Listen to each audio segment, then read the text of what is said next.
should be able to speak into them. Oh, those are these. Okay. Three or four. Three or four.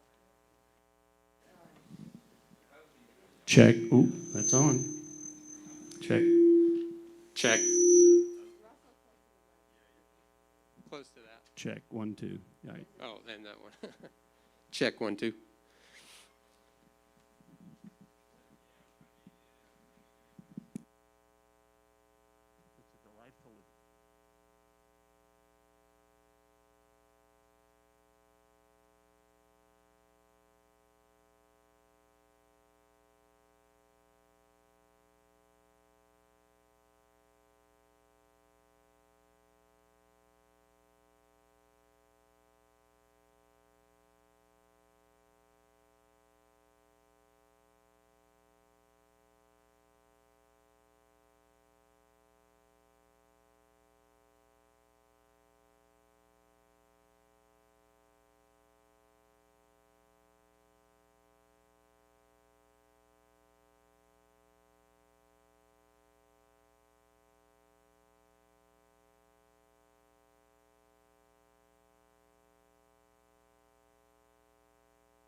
Well, good morning. Can everybody hear me? There we are. Good morning.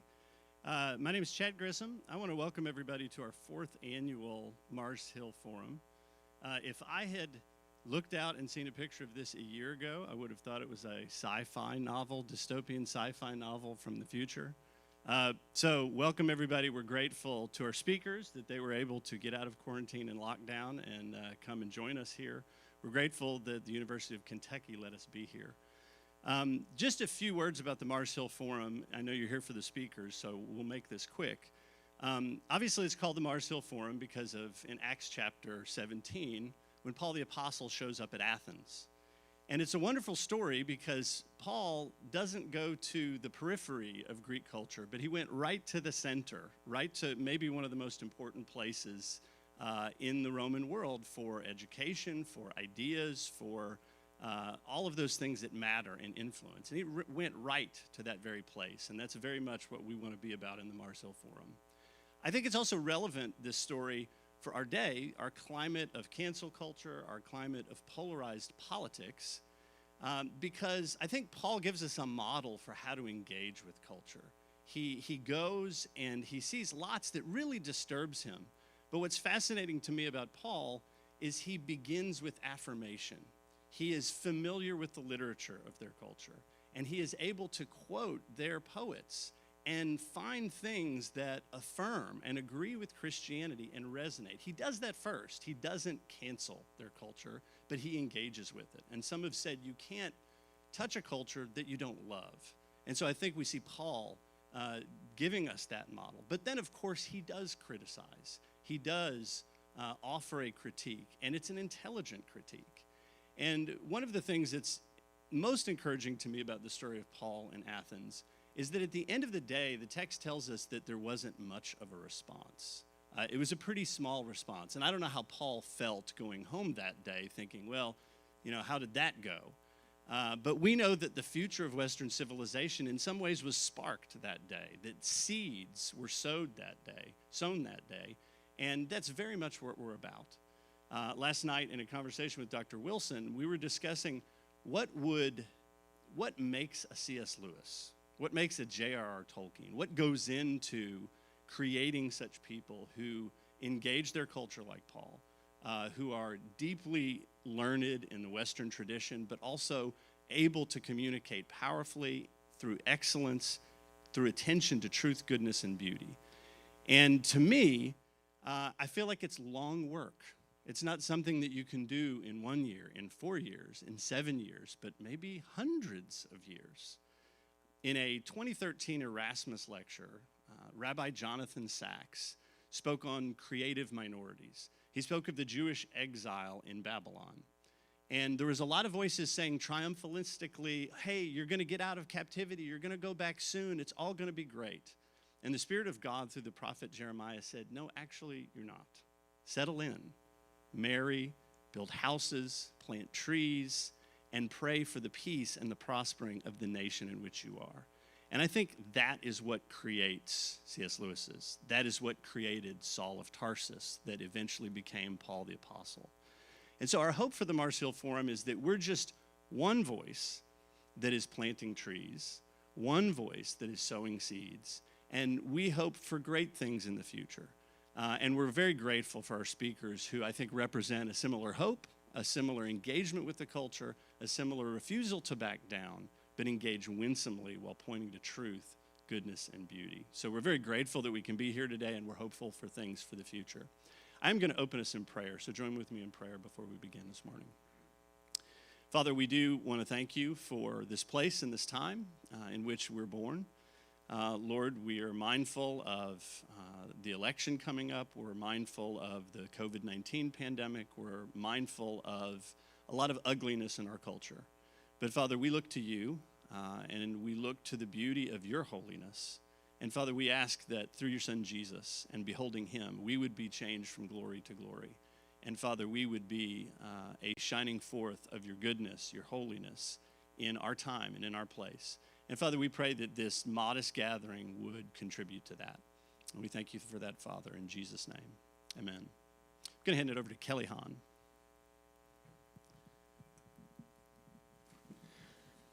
Good morning. I'm Kelly Hahn. I'm the staff advisor for University Christian Fellowship, or UCF, and that's who's putting on the conference today. So on behalf of UCF, I say welcome.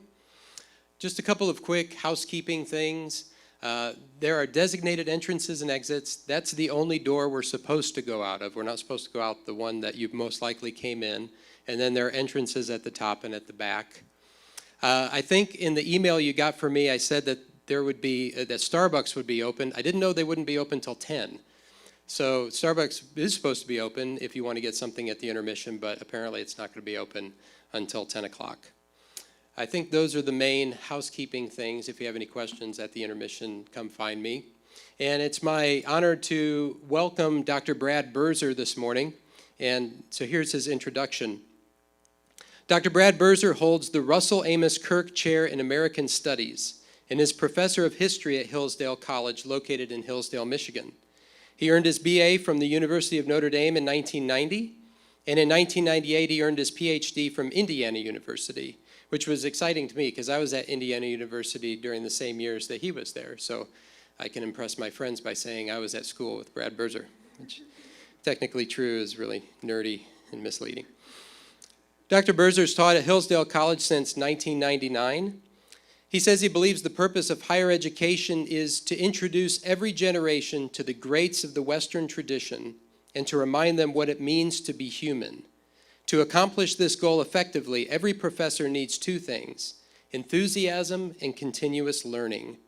Our job is never to make false idols for our students, but to find the excellences within each one, to encourage the honing of unique gifts, and to inspire the rising generations to love through charity. Among Dr. Birzer's published books, one finds a fascinating potpourri. There's a book in which he defends U.S. President Andrew Jackson, another in which he explores the life and work of American political theorist Russell Kirk, and even an in-depth examination of the words, ideas, and professional life of Neil Peart, drummer for the Canadian rock band Rush. I saw this week you tweeted that Moving Pictures is the best album in the rock era. So during the Q&A, some might debate you on that. But Dr. Birzer's also written a book about J.R.R. Tolkien titled J.R.R. Tolkien's Sanctifying Myth, Understanding Middle-earth. And it's one of our books for sale during the intermission and after the conference. And this morning, Dr. Birzer is going to be our guide as he delivers the talk, Tolkien's Secret Fire. So please welcome Dr. Brad Birzer. Kelly, thank you. Well, good morning, everybody. Can you hear me? Okay, great. What a nice audience. Thank you guys for coming here today. I know with everything going on and it's Halloween, my kids are expecting me to be home tonight, which I think I can make it. I've got about a 6-hour drive. It was a beautiful drive yesterday, absolutely beautiful. Weather was incredible. Get the political landscape too, driving from Michigan to here to see who's supporting whom. I won't bring up whose signs I saw most, but it was really interesting. So anyway, I'm very grateful to be here. Thank you all, especially for being here this morning, sitting here in our kind of quasi-quarantine. It's great. So I want to thank University Christian Fellowship, and I want to thank Mars Hill Forum. I'd like to thank Kelly, and I'd like to thank Chad. And Jessica, I finally met. We've corresponded before, but finally got to meet each other this morning. I've been following her career for several years now, and she's a dynamo, as we'll see here in about an hour. Just an incredible person. So what a joy. So let me start off with following up a little bit with what Chad was talking about, with what was going on at Mars Hill. And I love the scene at Mars Hill. I think what happens there where Paul confronts the Stoics and the Epicureans is one of the great moments in Western civilization, and I do think it's one of the key moments in trying to understand Western civilization, this bringing together of the pagan and the Christian, this bringing together of the past and the present, but looking to the future. And if you remember, there's that moment when Paul quotes from the ancient Stoics, and he says, as you know, as some of your poets have said, in him we move and live and have our being. In the original Stoic poem, which is about 300 years older than when Paul, actually be about 350 years older than when Paul said that, it's in Zeus we move and live and have our being. He changes it, of course, and gives it the pronoun him. But think about the word Zeus, where we get our understanding of theology. Theo is a corruption of Zeus. Deus in Latin is a corruption of Zeus. Zeus means God, and that's fascinating that Paul would do that. And I bring that up because at my talk today, I wanted to talk a little bit about this idea of Tolkien's secret fire. For Tolkien, and I'll just give this away, he said this to a person from Hooten College in 1966, the secret fire is the Holy Spirit.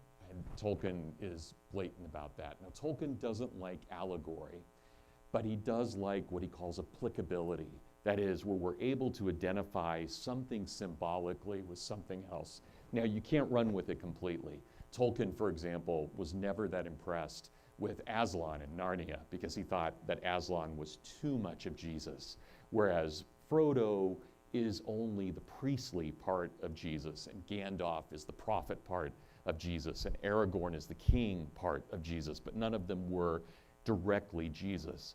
But the secret fire, which comes from when Gandalf is standing there at the bridge, challenging the Balrog, that ancient demon, and he says, I am a servant of the secret fire. That's where Tolkien tells Clyde Kilby from Hooten College, of course I meant the Holy Spirit. And that changes the book. When we start thinking about Gandalf there, who sacrifices himself, sacrifices his life for his friends, when he stands there on that bridge. And of course the Balrog can't pass. They both fall. And they fall into eternity, and they have all kinds of craziness as they battle with one another. And Gandalf, of course, ultimately comes back as Gandalf the White. But I want us to realize that much like what Paul did at Mars Hill, where he took those old ideas, he took the ideas that were there but that were now being either overturned or fulfilled, he didn't destroy them, he sanctified them. He made them good and holy in some way.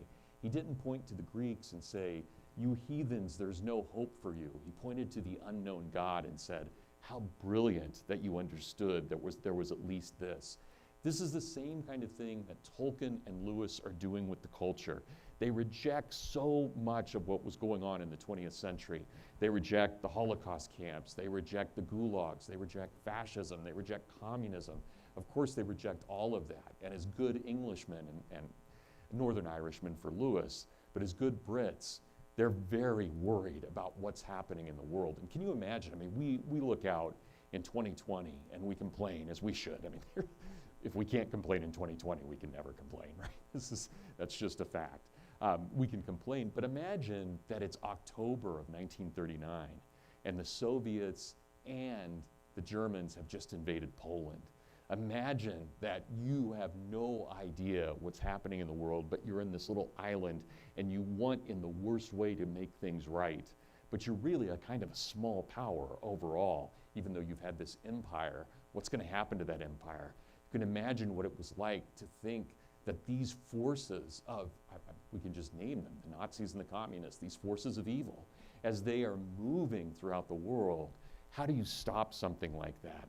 So I think we have every right to complain in 2020, but I don't think it's anything like what certain people have had to complain about during much of the 20th century and the kinds of legitimate horrors that they were confronting. You know, not to be too much of a downer now, and I want to try and make this a little bit brighter as well, but if we look back at the 20th century, we have never seen a century as violent as the 20th century. In the entire history of the world, we've never seen a century as violent as the 20th century. You know, think about this. In the 20th century alone, war killed, that is, took the lives of about 50 million soldiers. That in and of itself is outrageous by any statistic, by any measure, to take 50 million lives. But we know that if you add up all of the murders committed by various fascist groups and the various communist groups and a few others, that if we take all of them, they murdered roughly 205 million civilians in the 20th century. War is hell, but governments have been worse. And that we know that war killed only about a fourth of what governments did. These are the kinds of things that Tolkien and Lewis are trying to respond to. So in a letter to one of his students, the very famous poet, W.H. Auden, Tolkien said, I'm I'm not a fan of allegory except for this. Each person is an allegory. Each person embodies in a particular tale and is clothed in the garments of time and place, universal truth and everlasting life. Right? Every single human being is an allegory of the eternal. Every one of us, right? We're all infinitely finite compared to the great infinite mind and love of God. But he reveals himself through each person. Right? Each person is an allegory. And this is why every single person matters. Tolkien and Lewis are trying to figure out, how do we make that work? All right, so we have this idea of allegory.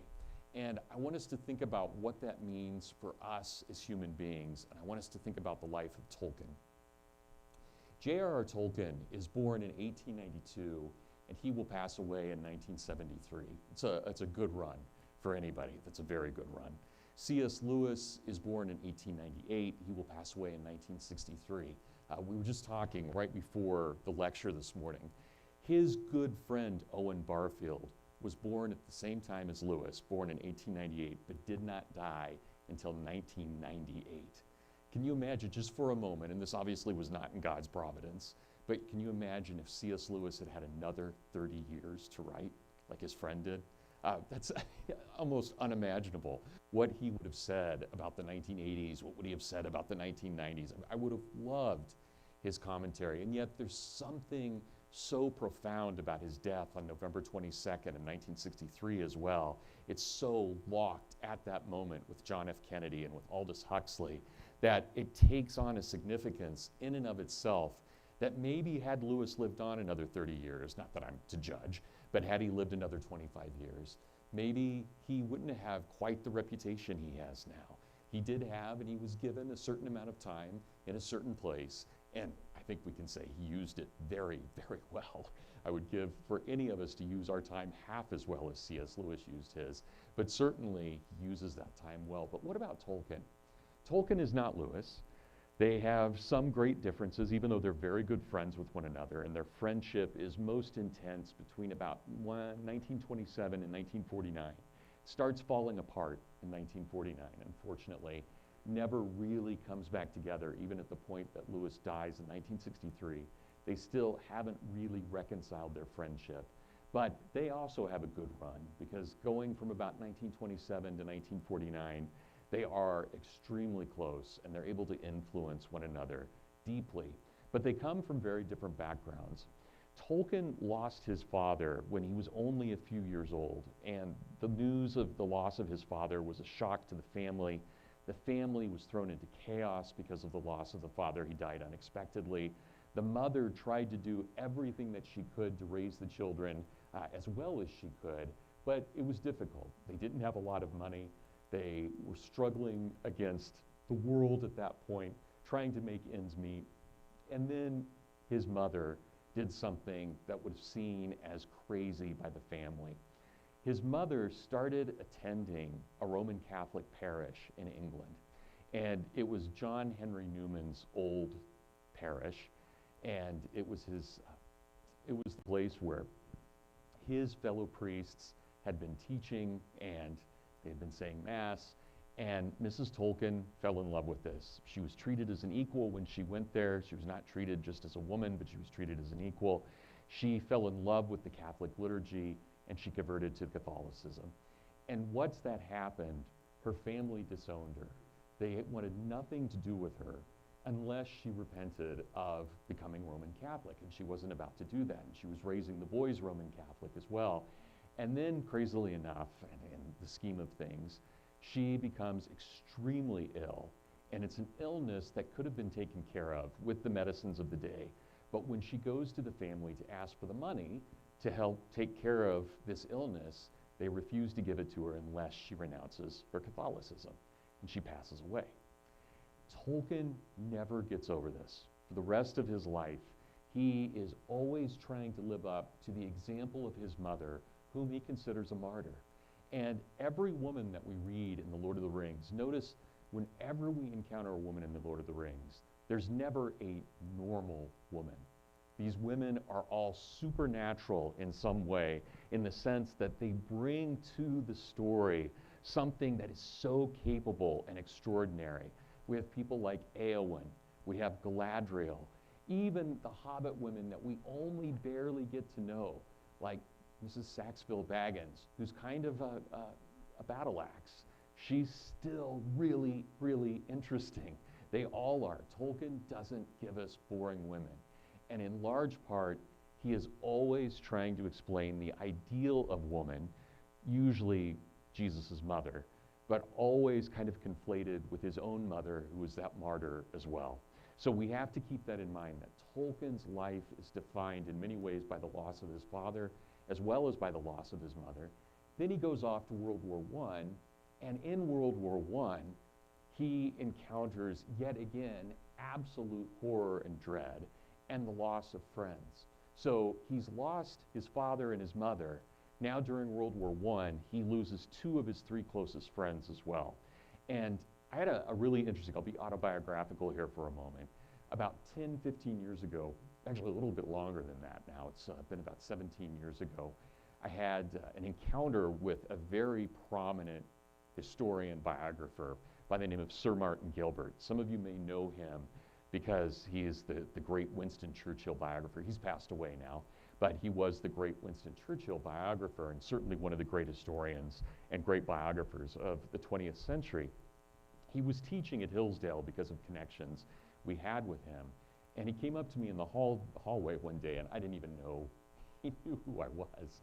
And he said to me, he said, "Bradley, we have to have lunch. I just read your book on Tolkien." It's like, oh, okay, this could be really interesting, really good. And we went out to lunch with his wife as well, Lady Esther.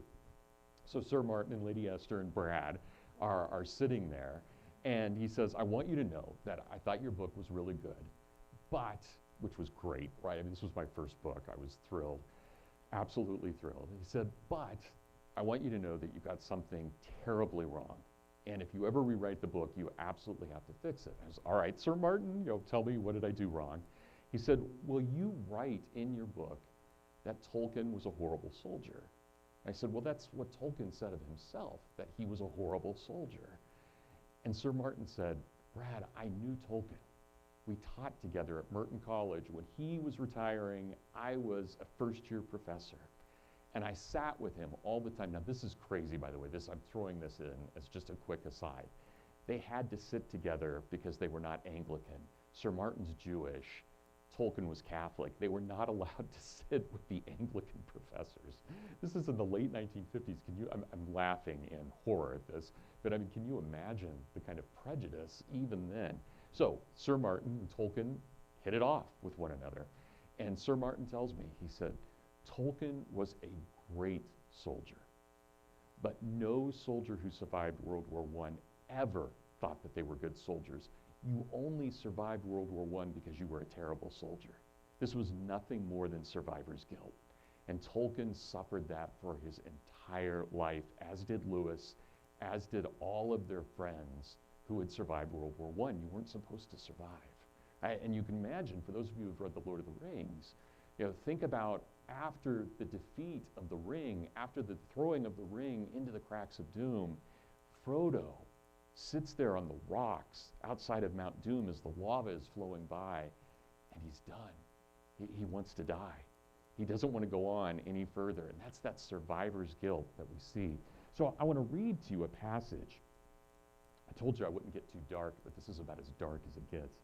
But I want to read to you a passage from The Lord of the Rings, which Tolkien did not admit until about 1967, 1968, that it had to do with World War I. In fact, he didn't talk about World War I. He didn't talk about it with his students. He talked a little bit about it with his family, but he certainly didn't talk about it in public until the very late 1960s, just really shortly, about 5-6 years before he passed away. And this is the scene in The Two Towers where Frodo and Sam have crossed the Dead Marshes, and they're getting across that, and they're approaching what they call the No Man's Land. Not accidental that they call it the No Man's Land, as they're getting very close to Mordor. At last, on the 5th morning, since they took the road with Gollum, they halted once more. Before them darkened the dawn. The great mountains reached up to roofs of smoke and cloud. Out from their feet were flung huge buttresses and broken hills that were now at the nearest scarce a dozen miles away. Frodo looked around in horror. For as dreadful as the dead marshes had been, the arid moors of the no man's land, more loathsome far was this country that the crawling day now slowly unveiled to their shrinking eyes. Even to the mirror of dead faces, some haggard phantom of green spring would come. But here, neither spring nor summer would ever come again. Here, nothing lived, not even the leprous growths that feed on rottenness. The gasping pools were choked with ash and crawling mud, sickly white and gray, as if the mountains had vomited their filth, the filth of their entrails, on the land about. High mounds of crushed and powdered rock, great cones of earth, fire-blasted and poison-stained, stood like an obscene graveyard in endless rows and only slowly revealed in a reluctant light. They had come to the desolation that lay before Mordor, the lasting monument to the dark labor of its slaves that should endure when all their purposes were made void, a land defiled, diseased beyond all healing, unless the great sea should enter and wash it into oblivion. An apocalyptic baptism. And can you imagine? This is some of the most beautiful and horrifying writing of the 20th century. And this is what Tolkien revealed in the late 1960s. This was my experience in World War I. This is what I was describing. So let me finish this. I feel sick, said Sam, but Frodo didn't speak. For a while they stood there, like men on the edge of a sleep where nightmare lurks, holding it off, though they know that they can only come to morning through the shadows. What a stunning passage. And for anyone who's ever experienced trauma, if you've ever experienced any form of depression at all, is this not exactly the kind of thing that you go through? This is what Tolkien is revealing here. In other words, it's not just those soldiers who are in World War I. This is a human experience, and our response is a human response. So I want to throw the gauntlet down here for a moment. Jessica may very well disagree with me, and I would not be offended if she did at all. But this is where I would say that Tolkien, not just in this passage, but with his mythology, Tolkien reveals to us a genius that is almost unmatched. I won't say it's unmatched. I think T.S. Eliot, I think Dostoevsky, I think there were several people in the 20th century who matched that genius. But it was a rare genius, as genius always is. But it was a certain kind of genius. I'm fully convinced, and this is my gauntlet moment, but I'm fully convinced that 500 years from now, people will still be reading Tolkien's mythology, and in particular the Lord of the Rings, in the way that we read Dante to understand the Middle Ages, in the way that we read Virgil to understand the ancient world and Homer. I think people to understand what our time period is like will read Tolkien. And they'll get both a very good picture and a very bleak picture. But I believe that Tolkien is writing not just for a popular market, which of course he is wildly popular, incredibly successful, but he's writing not just for a popular market, but he's writing for the ages. And that what he's trying to do is tell the story of all of us in some way, the things that we all go through in our existence. This is what he's trying to do. So I think that he is truly one of the great myth makers in our history. And he's going to go down in that great line of myth makers trying to figure out who and what we are, but really trying to understand, I think, what it means ultimately to be human. So I want to do two other things in this talk. Next thing I want to do is I want to look at an essay that Tolkien delivered, a paper that he delivered in 1939 called On Fairy Stories, and his understanding of what mythology really is. And I want us to think about, again, go back to Chad and the idea of what do we have in terms of understanding the dignity of the human person and the uniqueness of the human person. especially here in a Christian forum. How do we understand that through the death and the resurrection? How does that mean something to us specifically? But I want to turn to Tolkien on this because in this long paper that he gave at the University of St. Andrews in Scotland in March 8th of 1939, he opens this up by saying that he is probably a fool for trying to understand and define what he calls fairy. Fairy was really a term synonymous for mythology. How do we enter into mythology? How does the author enter into his book? How does the painter enter into her painting? These kinds of things that we have to think about. What is it that we understand about ourselves? How do we know this? And he says, I propose to speak about fairy stories, though I am aware that this is a rash adventure. For fairy is a perilous land, and in it are pitfalls for the unwary and dungeons for the overbold. And overbold I may be accounted, for though I have been a lover of fairy stories since I first learned to read, and have at times thought about them, I have never studied them professionally. Here's Tolkien's honest but wrong humility, right? He's already written The Hobbit. He's written about a third of The Lord of the Rings at the time that he is giving this lecture. He clearly has thought about fairy stories at both a very personal and a very professional level. But he says, I have not studied them professionally. I have been hardly more than a wandering explorer, or maybe a trespasser, in the land which is full of wonder, but not of information. And then he gives us this definition, kind of what fairy is. The realm of fairy is wide and deep and high and filled with many things. All manners of beasts and birds are found there. Shoreless seas, stars uncounted, beauty that is an enchantment and an ever-present peril, both joy and sorrow as sharp as swords. In that realm, a man may perhaps count himself fortunate to have wandered, but its very richness and strangeness tie the tongue of the traveler who would report them. And while he is there, it is dangerous for him to ask too many questions, lest the gates should be shut and the keys be lost. Now, wouldn't we love it if our English departments thought like this?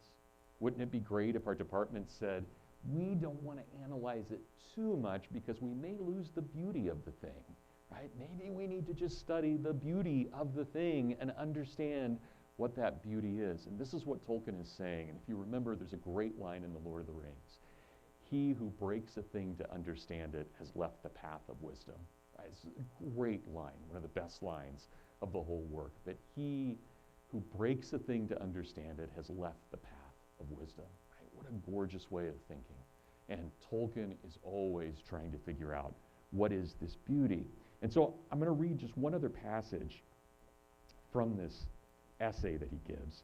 But again, it's one of my favorites. And Tolkien, towards the end of this, and it was a very long speech that he gave, and it's a long essay, really a short book more than anything else. But he says, let's think about where we are now, and how do we explore things?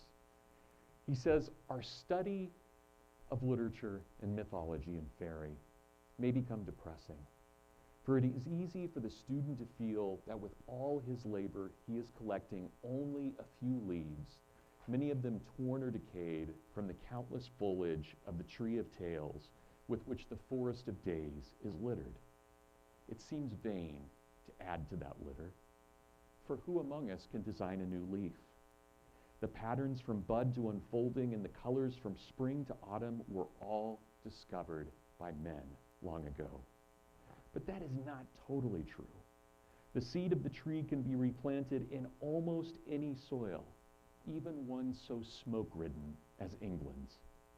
Spring is, of course, not really less beautiful because we've seen or heard of other events. Like events, never before the world's beginning to the world's end, the same event. Each leaf of oak and of ash and of thorn is a unique embodiment of the pattern, and for some this very year may be the embodiment, the first ever truly seen and recognized, though oaks have been putting forth leaves for countless generations of men. Now here we are, my favorite season of autumn. Absolutely beautiful, so colorful. As I said yesterday, the drive down, just spectacular. This isn't the best fall we've ever had. The trees are a little weaker and less dramatic than they have been in previous years, but they're still great. And even if it's only 5 out of 20 trees that look great, they still look great. And think about what Tolkien's saying. We all know what the maple looks like. We all know what a maple leaf looks like. And yet, of all the maple leaves that have ever existed in the world, though they all follow the same pattern, they have never been entirely duplicated. No 2 maple leaves have ever been identical, one with another, though they all follow the same pattern. And this would not have been lost on Tolkien's audience in 1939. If we can say this about the leaves of the trees, what can we say about the human person? No one of us is ever repeated, though we all follow the same pattern. Not a single repetition. We are all unique in time and space. And the great difference between us and the leaf, we have free will. The leaf has no free will. So think about the mystery of humanity tied up in that. And then we go back and we think about Frodo and Sam walking across that hell. And they have to survive. Something has to work for them. And yet what works for them more than anything else? They remember goodness and truth and beauty. They have their friendship, but they remember that they're in a story. They remember that their story is connected to so many other stories, and that there may be future stories that are dependent upon their story. In other words, what they're doing is unique, but it is not unique in the sense that it is not human. It is utterly human in the path that they follow, even though that path may be specific to them. They are still struggling. They're still trying to deal with the problems of the world. They are looking essentially at a world falling apart, and yet they keep going. They keep going no matter the cost.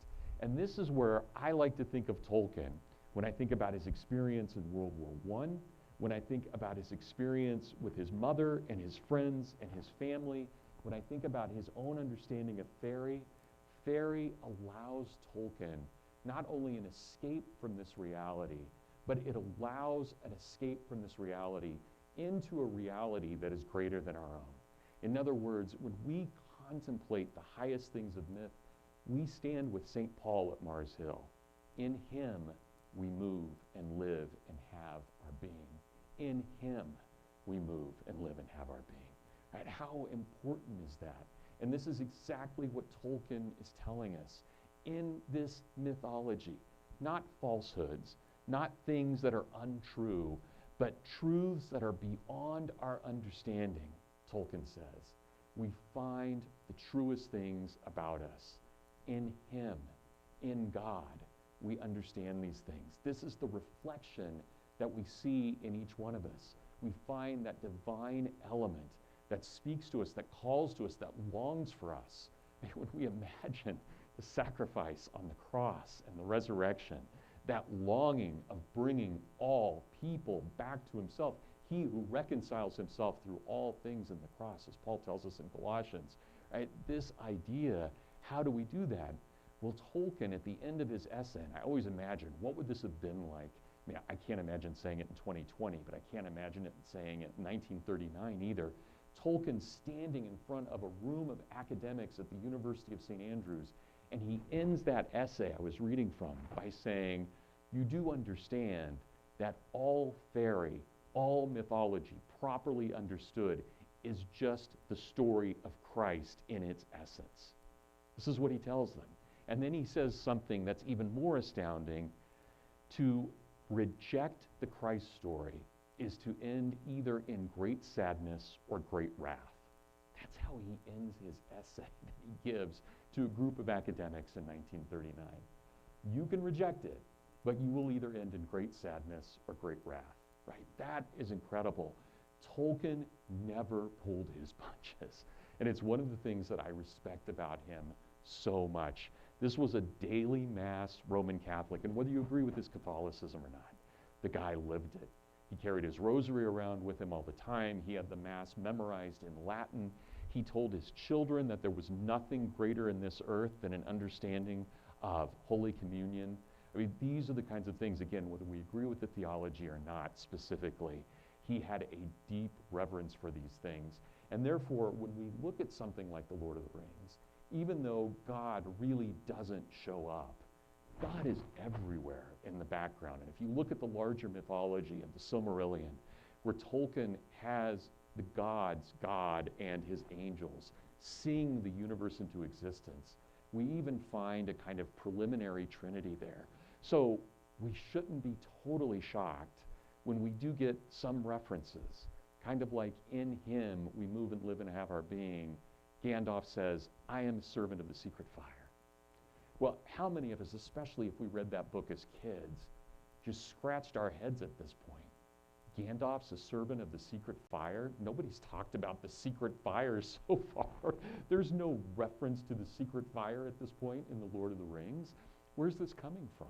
And yet we didn't care, because then Gandalf dies and we're horrified. I actually just, should I admit this at age 53? I don't know, but I just was rereading The Lord of the Rings. I try and reread it about every other year. And I got to the part where Gandalf dies. Here I am, I've been reading it since, 1978. I still got water in my eyes, right? My eyes watered up a little bit. I knew it was coming. I know what's going to happen. But there's still something so powerful about that scene where Gandalf sacrifices himself, and all seems to just be lost at that point. Well, let me end with this. I talked quite a bit about this idea of trying to understand the humanity within Tolkien, and thinking a lot about Sam and Frodo as they cross into Middle-earth. One of my other favorite scenes, and a scene that still gets me emotional, but I promise, well, I can't promise, but I will try not to get emotional this morning as I'm reading it. But one of the scenes that always gets to me is, once again, where Sam and Frodo are at a spot where they think that all has failed, that they are not going to be able to accomplish their mission. They're stuck in the middle of Mordor. How are they going to get through this? How is it going to succeed? If they fall, everything falls. The world falls. This is such a great burden on their shoulders. And I'll read to you how Sam responds to this. Frodo sighed and was asleep almost before the words were spoken. Sam struggled with his own wariness, and he took Frodo's hand, and there he sat silent till deep night fell. Then at last, to keep himself awake, he crawled from the hiding place and he looked out. The land seemed full of creaking and cracking and sly noises, but there was no sound of voice or of foot. And far above in the west, the night sky was dim and pale, and there, peeping among the cloud rack above a dark tor high up in the mountains, Sam saw a white star twinkle for a while. The beauty of it smote his heart. As he looked up from out of this forsaken land, hope returned to him. For like a shaft clear and cold, the thought pierced him that in the end the shadow was only a small and passing thing. There was light and high beauty forever beyond its reach. Thank you very much. We have time for... We have time for Q&A. Is that us being too close to each other? I'm not. Time for Q&A, and we have microphones set up.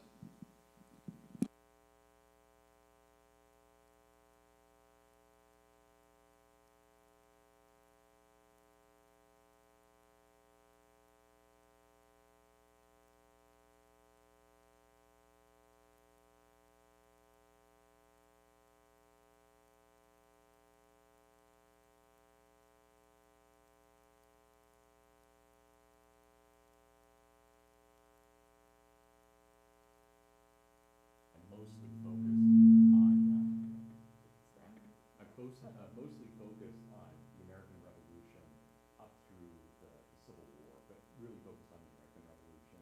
And I wrote my dissertation in Indiana.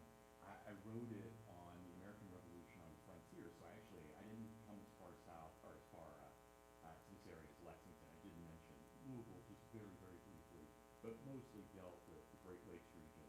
And I really enjoyed it. I had a great time writing it.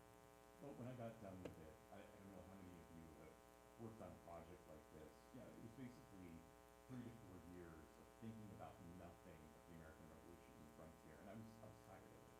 And a good friend of mine told me, he said to me, we were driving, he challenged me. He said, if you could write about anything you want, if you're going to write a book, what would it be about? I said, well, of course I'd write about J.R.R. Tolkien. And he kind of laughed, and he said, well, all right, that's what you should do. And so I did. I started writing on Tolkien, and my book on Tolkien came out right at the end of 2002, right at the beginning of 2003. So it's been 17 years now since that came out.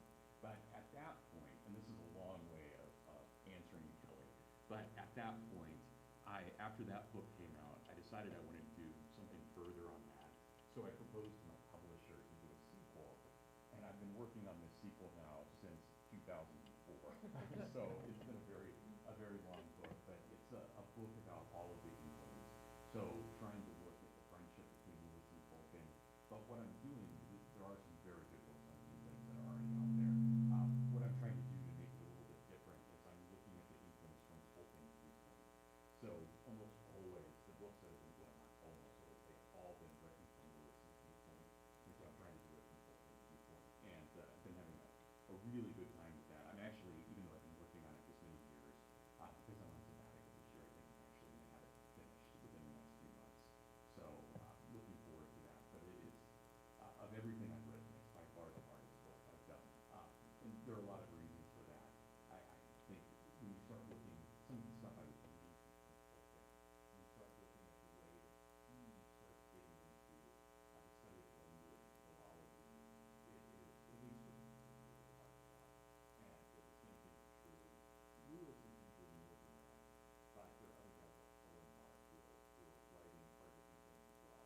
And his writing really complex things that I like to write. So even to get ready for this talk, and I reread On Fairy Tales 5 different times just to get ready for this because I wanted to kind of get the essence of it.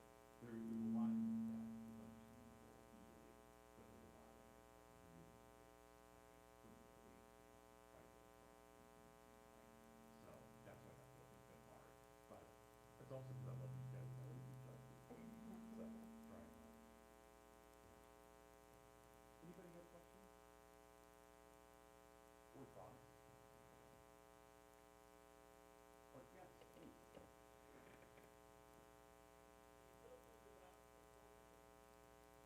Yeah. So, at Oxford, they have two different ways of teaching. You've got the tutorial system, one-on-one or one couple, and then they have the lectures. Tolkien was not, so there are things to know about Tolkien that were both good and bad in this way. So Tolkien was, whenever he spoke in Old English, and especially when he spoke about Beowulf, students absolutely loved it, and they felt that they were transported to the Middle Ages. They talk about this. Being in Tolkien's class and spoke on Beowulf was a transformative experience. W.H. Auden was very influenced by Tolkien's lectures on Beowulf. But when he lectured on other things, he was not regarded as a good lecturer. He had a nice voice, but he didn't project, and he would often kind of talk into his hand. Sometimes he would talk into his pipe, and he'd be smoking in class, and he would talk into his pipe. And he had such a bad reputation as a lecturer, which he knew, that he made fun of it. So when the Americans started getting really interested in the 1950s, I think it was the American Library Association, asked him to describe his speaking style.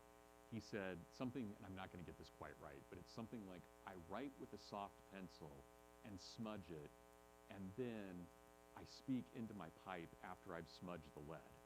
So I think he was really quite aware that he wasn't that great of a lecturer, as opposed to Lewis, who was regarded as one of the greatest speakers of the 20th century. But Lewis, and here's where they're different, Lewis didn't really like talking to students that much. So he would come in, he would come in exactly when the class started. And when he would see that he had about 5-10 seconds left in the class, he would finish his lecture by walking to the door, and then he would jet, because he didn't want to have students following him.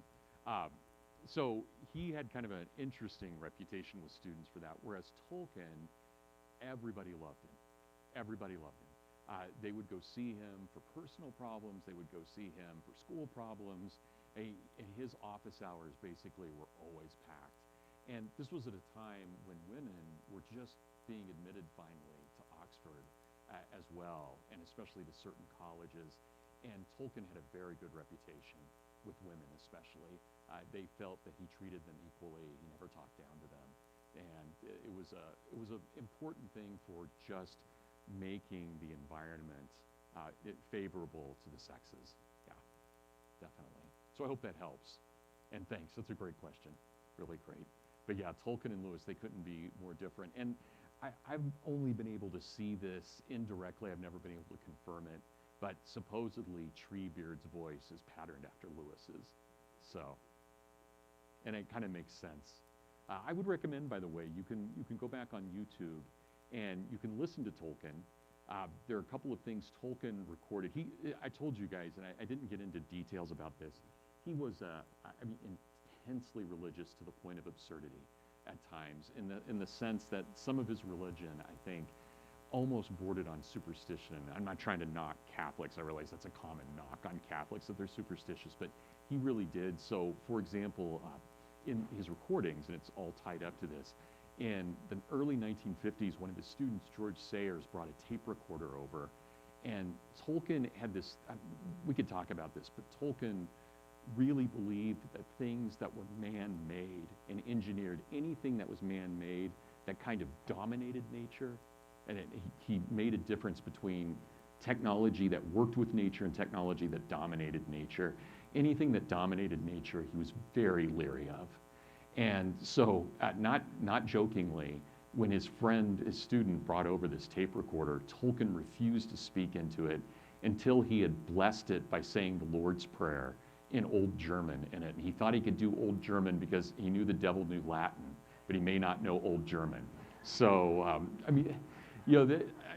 I know that just sounds kind of eccentric, but that was Tolkien too. He had those strong religious views. Religious, right? I mean, that's definitely bordering on superstition, but very strong. Yes, sir.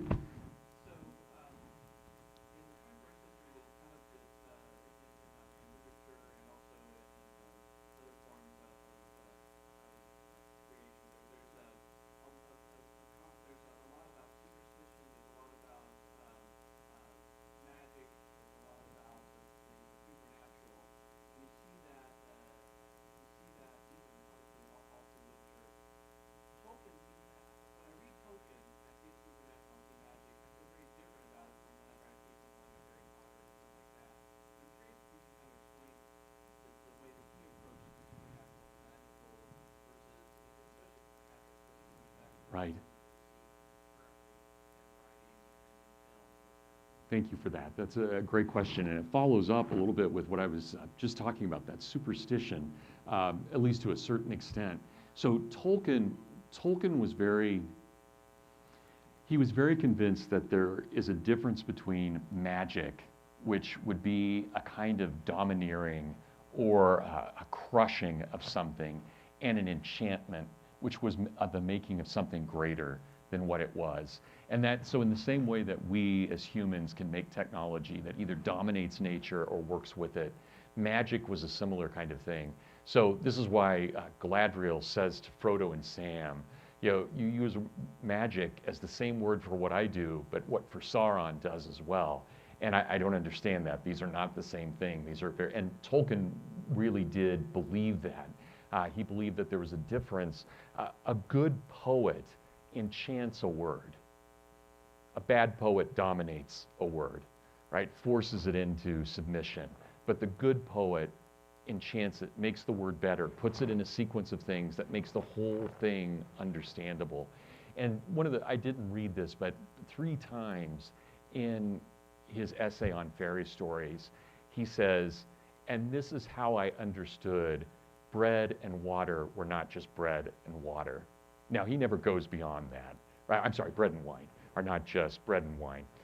He says that 3 times. And again, he never goes beyond it, but it's pretty clear what he's getting at. Right? In communion, the bread doesn't become something other. It becomes its fullest self completed. right? What it was meant to be. It's fulfilled in the same way that when our souls are oriented towards God, right? The physical being doesn't change, but the soul is radically converted, radically altered. And that's the same kind of thing with the bread or the wine, the same kind of thing that Tolkien is trying to say with magic as well. So the problem with the ring is it dominates. It makes everything submit to itself, right? So whereas the elven rings only build upon other things, right? They make something and make it greater than what it was. And this is the essence for Tolkien of what art is meant to do for beauty. So you can make it a parallel. The same thing, we humans, what do we do with our free will? Do we make it better? Do we make it worse? What kind of decisions do we make? Do we take art, do we make it better? Do we make it worse? So we've been given the gift of painting. What do we paint? Do we paint things that enliven everyone's life, or do we paint things that bring everybody down? Right? Those kinds of, and of course there are times, obviously we do need to bring people down, right? We've got to remind people, art has to remind people of the dreadfulness, so reading about what it was in the no man's land and so forth. But you don't end on that. You end with the white star. You don't end being trapped in the middle of hell. Right? So that wouldn't be, and I get frustrated. I'm sure Jessica could speak to this so much better than I could. But whenever I get students and they say, oh, we read Dante. Well, what'd you read? Well, we read the Inferno. Like, that's great, but you don't stop there, right? The whole point of the story is to get to paradise, right? So, and I'm glad they've at least been exposed to the Inferno, but that's not a good place to stop, definitely, for any of us, right? Yes, ma'am. Oh, hi. How are you, Shannon? Didn't recognize you with your mask up. I would guess that most of the world is familiar with Tolkien through the movie adaptation. And I am curious, what is your opinion on those adaptations, and what would be your take to people who have watched the movies to actually read the literature? Well, it would be that, right? If you've watched the movies and you haven't read the literature, read the literature. That would be my direct advice. I think Peter Jackson has his own brilliance in his own way. What he had to do to make those movies, and I didn't think the Hobbits worked at all, personally, and I hope I'm not offending people in here. They didn't do anything for me. I was really bored, actually, and I went back and I read The Hobbit just 2 weeks ago, again, kind of getting ready for this and getting my mind in that, and I've forgotten how unbelievably clever that novel is. It is so funny, and I think it gets overshadowed because it becomes the prequel to The Lord of the Rings. But in and of itself, it is such a clever, funny novel. There's so many humorous points in it, but so many serious points as well. But The Lord of the Rings, I think Peter Jackson at least made really good war movies. Shannon, I'm such a purist on this, and I'm sure a lot of this just depends on age. Yeah, so I told you guys, I'm 53. And that means I came to The Lord of the Rings when I was in the late 1970s, when I was about 11. And so for me, The Lord of the Rings has always been, and I've loved it ever since I first read it. It has always been the novel. And it's very hard for me to see it visualized in any form. And that's as true for the old 70s cartoons that were made of it as it is for Peter Jackson. So I don't think I'm the best person to answer that. I do think there are things that Peter Jackson did that were excellent. The war scenes are just incredible. He gets the War of the Ring very, very well. I was not as thrilled that the relationship that he had of Sam and Frodo. In fact, there's a point where Sam goes against Frodo in The Return of the King that I had to watch 3 times before I could get through it. I kept getting so mad when I was watching it because that never happens. And Sam can't go against Frodo. It does change the entire story. I'm sorry, Frodo goes against Sam in the Peter Jackson, and that just can't happen in the story. It just can't. And so that kind of thing really bothered me. But I'm sure to some of you in the audience, you're thinking, wow, that's a really nitpicky thing, Birzer. I wouldn't blame you if you thought that. My kids love the movies, and they love the novels, so I'm happy with that. And having kids has helped me be more tolerant about things. So, yeah, I'm much more tolerant about the movies than when they first came out. So, yeah, thanks for asking, Shannon. Good. Anybody else? Yes? The disagreement between Lewis and Tolkien about Right. Kind of feels like my parents are dating. I was wondering what your That's a great question. It's Audrey, right? Yeah. Yeah, that's a very good question. So throughout the 1940s, it looks like they agree with each other on this. And Tolkien, of course, has spent, so I didn't mention this, but Tolkien starts his own mythology out of which the Lord of the Rings came. He starts it about 1915, at the beginning of World War I. And the first poetry that he writes from the mythology is on the back of trench war orders. And Tolkien was a second lieutenant, but he was a runner. So if any of you saw that Tolkien movie that they made, I thought they did a nice job of showing this. That movie, even though it wasn't historically accurate, I actually really enjoyed. They got a few dates wrong, and the marriage was off in terms of when it happened, but I thought they got the spirit of Tolkien, that biopic that came out last year. I thought they did it. Was that this year? Sorry, it was last year, right? It was pre-COVID, right? That's how we're gonna date things from now on.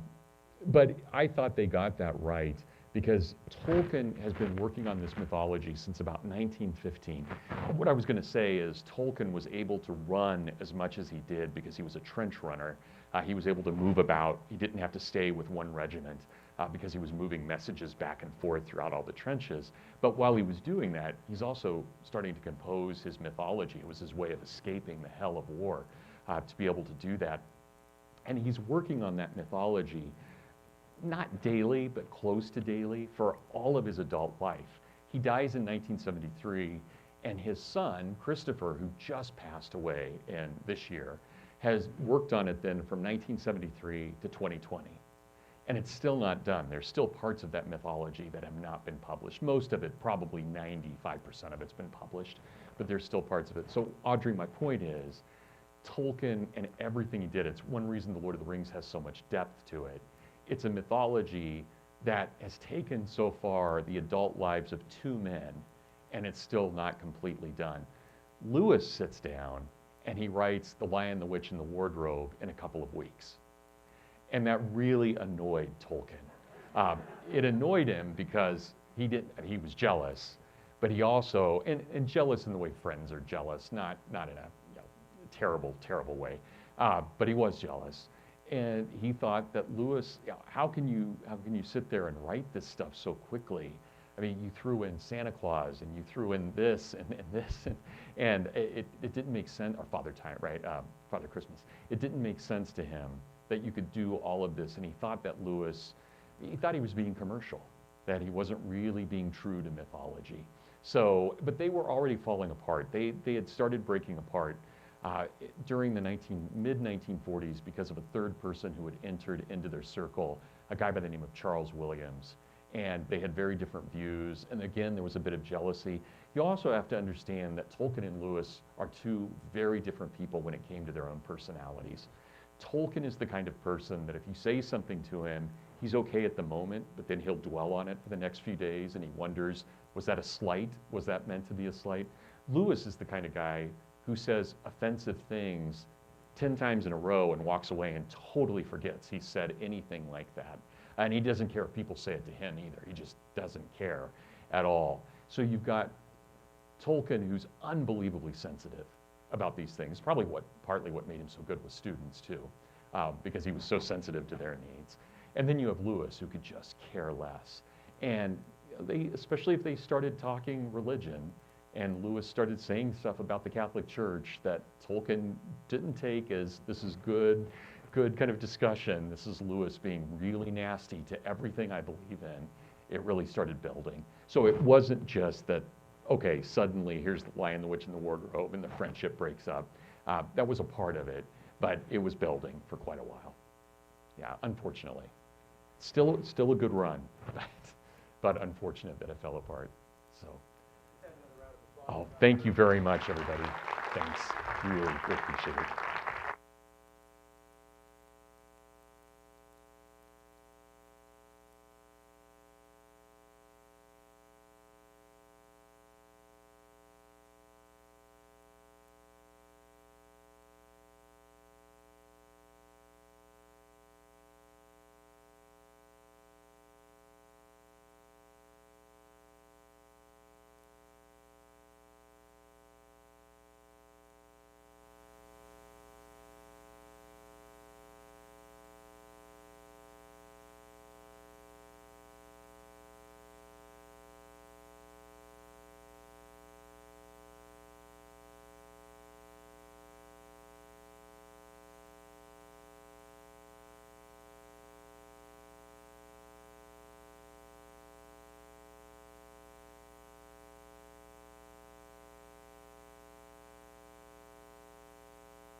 All right, everybody, we're going to go ahead and get started.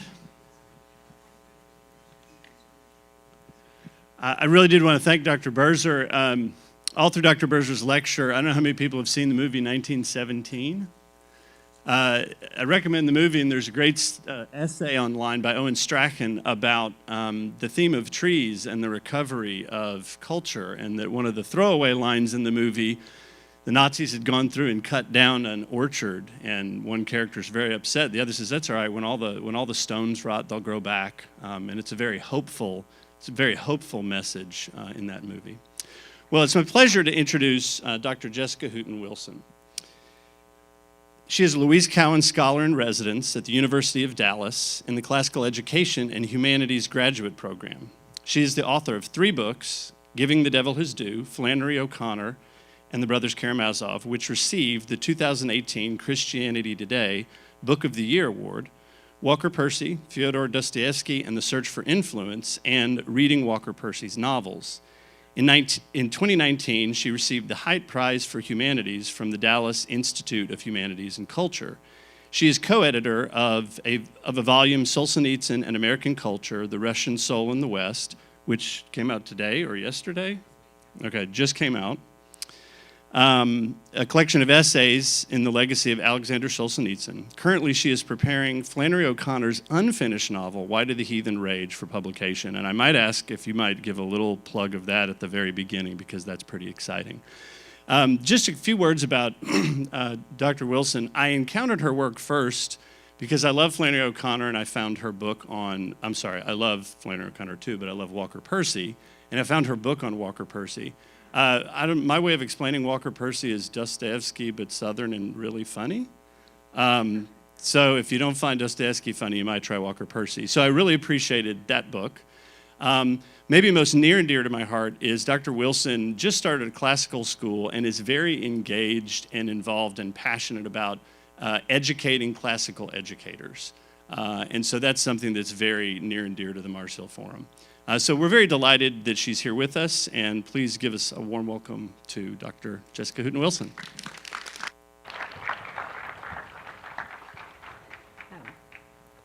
I have a lot in common, probably more with C.S. Lewis than I do with Tolkien, and that sometimes I say things without thinking exactly what they mean and have to find myself apologizing more than I wish. Also, that I write prolifically, but maybe not as deep and substantial as Tolkien. I'm glad that Dr. Birzer set me up the way he did, because we're going back in time before Tolkien. So Tolkien and Lewis are living through the horrors of the 20th century, but Dostoevsky is one of the only writers who foresaw what was going to happen in the 20th century. He really did foresee the horrors. And so what he does in the novel that I'm going to explicate this morning, Crime and Punishment, is he shows, how did this happen? How did we get here, right? And so I want to kind of look at what this development into the kind of people who could kill other people, right? Because I'm going to guess, if I asked you to raise your hand, none of you would say, like, I'm looking forward to murdering someone soon. Please, God, nobody say that in this room. But at the same time, this is what happens in the novel. The character of Raskolnikov that we'll get into really was influenced by bad philosophy, bad habits that turned him into the kind of person who would kill. And so I want to look at that. In order to start this morning, I'm going to actually start with a poem I'm going to use as a prayer. So I'm going to ask your grace and trust and to close your eyes. The poem is by Malcolm Guite, and it is called He Who Has Ears, Let Him Hear. So the reason I really want you to close your eyes is I want you to focus on hearing, and then we'll jump into a discussion of crime and punishment. So let's begin with this as a prayer. How hard to hear the things we think we know, to peel aside the thin, familiar film that wraps and seals your secrets just below. An undiscovered good, a hidden realm, a kingdom of reversal where the poor are rich in blessing and the tragic rich still struggle, trapped in the trappings at the door they never opened, life just out of reach. Open the door for me and take me there. Love, take my hand and lead me like the blind. Unbandage me, unwrap me from my fear. Open my eyes, my heart, my soul, my mind. I struggle with these grave clothes, this dark earth. But you are calling. Lazarus, come forth. Let that be true. Amen. One of the reasons that I started with that particular poem as a prayer has to do with crime and punishment. So there's three things that I want to talk about, and I think it's a really great segue from Dr. Birzer's talk. I want to talk about language, which he mentioned a little bit, that this philology was kind of the starting place for the mythology of Tolkien. So what happens when you have language that doesn't go the way of deep, substantial myth, but instead goes the way of error and fallacy, when you've distorted and misused language. So we're going to talk about language. The second is going to be a really dark message. We are all capable of murder. We are all criminals. And I'm going to emphasize that and look at how that is true. And then the third one, though, is the grace. It's the hope. We are all capable of murder, and we're still invited to the banquet. Amen. I love getting to say that. Okay. Let's start with Crime and Punishment. If you have read the novel, please raise your hand. Yay, wonderful. You know, Crime and Punishment is a very sneaky book because the title sounds simple, right? Like all those other 19th century novels with those pairings, Pride and Prejudice, fathers and sons, wives and daughters, war and peace.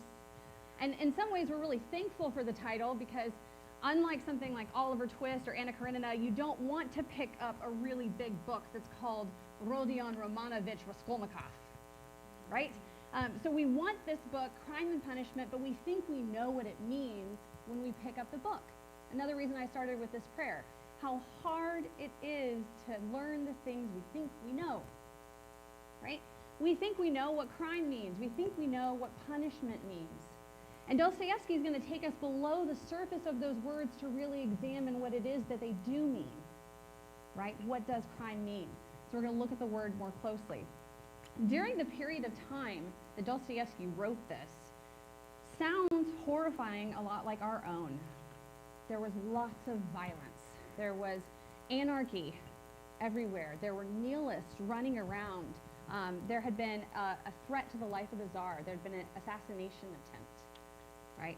So Dostoevsky's writing this in the midst of a period of violence and chaos in which he's reading about these murders. If you've read The Brothers Karamazov, you know that by the time that Dostoevsky writes that novel, which was his final novel, he has been collecting these news stories. Ivan Karamazov uses them as a protest against God. Raskolnikov really becomes the inspiration that Dostoevsky uses to find out why it happens. If he had been looking around and seeing all of the social unrest, the violence, the injustice, and then turning it into realism in the style of Charles Dickens, who was a big influence on him, we'd have a very different kind of novel. But what we have in this work is he's actually going towards a metaphysical realism. He calls it higher realism. He said, I'm a realist in the higher sense, in that I get into the depths of the human soul. What he's trying to understand is not just the realistic why, right? The psychological, why did Raskolnikov commit murder? But metaphysically, what is going on in the unseen world that made him do what he did, right? What is happening at a much deeper level in his soul that led him to commit murder? And that's what I want to look at this morning. I'm holding on to this podium because sometimes I'm a little bit like a puppy that needs a leash. And so I come back to the podium often to make sure that I don't run away with my excitement and my thoughts and go in a different direction than I'm meant to do. Let's look at the opening of the sentence. Thankfully, Shelby Grissom gave me her version of the story. If you are looking for the right translation, I would recommend Oliver Reddy has a great translation of this. And so I'm going to use his occasionally with the lines, and then I'll read some from the translation that Shelby gave me. But I'm going to begin with the opening of the story. In the early July, in the exceptional heat towards evening, a young man left the garret he was renting in S Lane, stepped outside, and slowly, as if in two minds, set off towards K Bridge. Now, if in two minds is the part I want to focus on. The word is actually in Russian, nereshimosti. Nereshimosti, ne meaning not, reshi would be to solve, and then mosti would be bridges. And the reason I'm breaking down these words, and I'm going to use some of them in Russian, is again this emphasis on language and knowing what it is the words are doing. So what it actually says, when we would translate loosely in the idiom of like, he was undecisive. He didn't know where he was going to go, right? He's an undecisive character. If instead you translate it accurately as unsolved bridges, there's no resolution between the two places that he literally is. He's in two worlds. He's in two minds. His name alludes to this as well, right? This divided nature of Raskolnikov. Raskol means to split, right?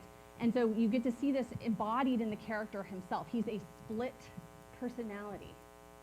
What Augustine would talk about as the disintegrated self, the divided self, right? He embodies that in his nature. He's a divided personality. He actually splits an axe into someone else's head. His name also alludes to the split in the 17th century in the Russian church. A Raskolnikai would have been someone who split from the Russian Orthodox Church, right? An old believer. And so you have this idea of splitting in his very name, and in the opening line of the novel, you have this idea that he is split in which way he wants to go, right? How many of you have read Alice in Wonderland? You know, there's that great moment where she reaches a crossroads, and she doesn't know where to go, and she asks the Cheshire Cat, which way should I go? And he says, well, that depends on where you want to end up. I don't care where I end up. Well, then it doesn't matter which road you take, right? This is, in a sense, it is the 19th century explanation of the modern condition, right? The division between the ways to go, and we don't know where our end is, so we don't actually know where to go. It's this lostness that kind of dominates the human person, where they feel this disintegration between their true self, right? Kind of the enchanted or fulfilled version of yourself, the highest self you could be, versus the self that you actually are. And this division is something that Raskolnikov is experiencing, but doesn't have the language for. He doesn't have a way to identify it. For Raskolnikov, he is an empiricist. He's a materialist. Only this world exists, right? If only the world you touch and see and can smell, if only the world of 2 + 2 = 4 is the extent of your knowledge of the way things are, there's so much unknown that you can't explain, right? Chesterton always talks about how the modernist really limits himself. You don't become more open-minded the more modern you become. You become more closed-minded, right? The materialist doesn't have the option of thinking about the supernatural because they've closed that door, right? The supernaturalists still have the option of trying to understand the material world and trying to understand the supernatural one and how these things affect one another. So Raskolnikov is of two minds and experiencing two realities, one of which he can't explain because for him it doesn't exist, right? The world of the soul, the world of sin, the world of grace, that he has some longing for grace, some guilt towards sin, he can't explain it. And this is what causes the division in him, right?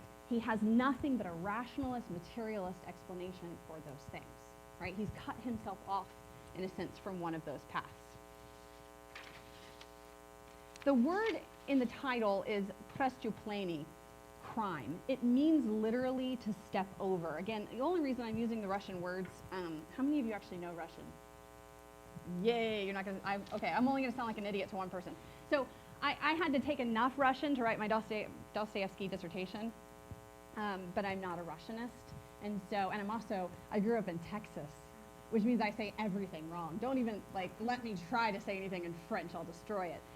So just forgive me for the pronunciations, but I do like to go back to the original language because I think it gives us hints into Dostoevsky's imagination and what he was trying to do. So this word prestupleni, that means to step over, denotes this legal and moral and metaphysical transgressions that will happen in the novel. It can be read both literally and figuratively throughout the novel. So they are in St. Petersburg. Have you been to St. Petersburg? Okay, there's tons of bridges everywhere, right? So there's lots of crossing over that literally happens in the work. And then there's also metaphysical significance to those ways of crossing over.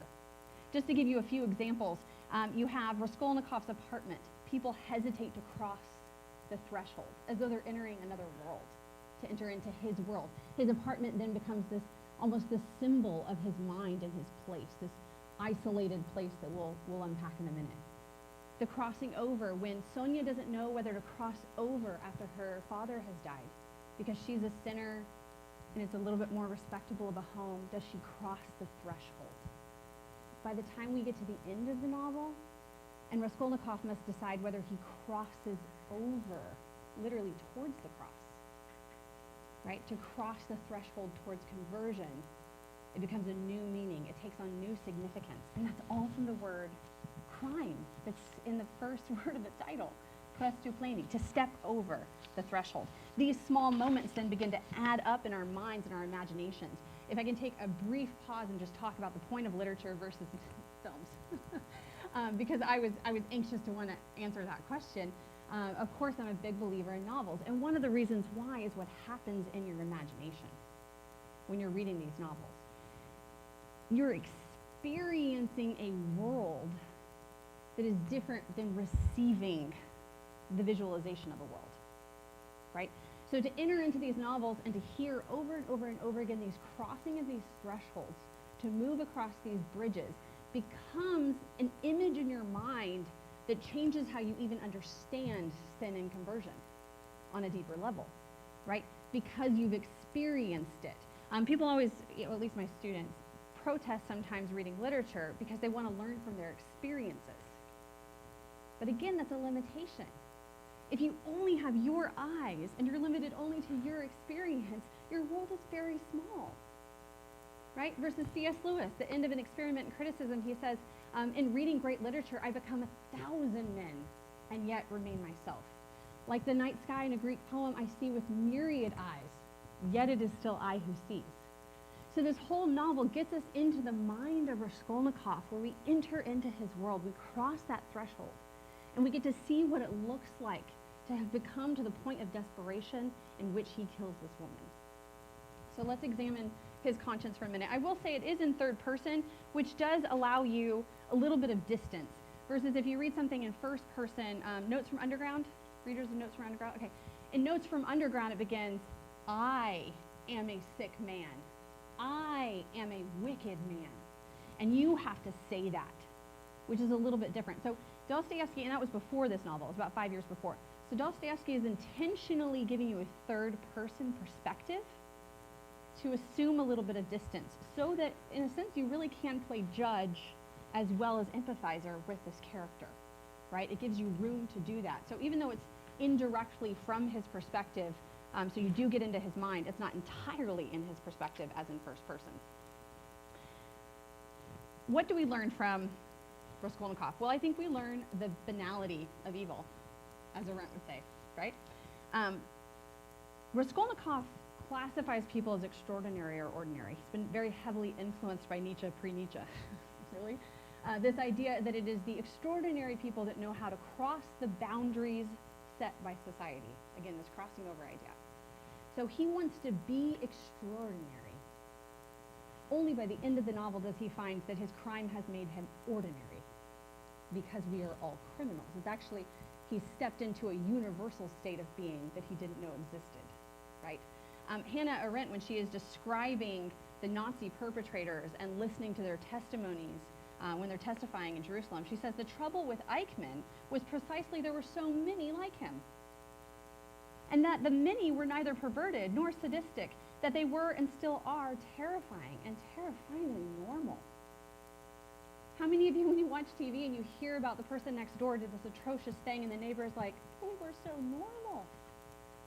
I can't even imagine they would do this crime. When Raskolnikov wants to confess, but he doesn't go all the way to confessing to Sonia, it says in the text, the thought has never entered her mind that he was the killer. And even when people accuse him, when others say, well, maybe it was Raskolnikov, his friends step up to defend him? Absolutely not. Raskolnikov is so normal. He's so ordinary, right? So Dostoevsky shows us that evil is actually an ordinary part of our experience.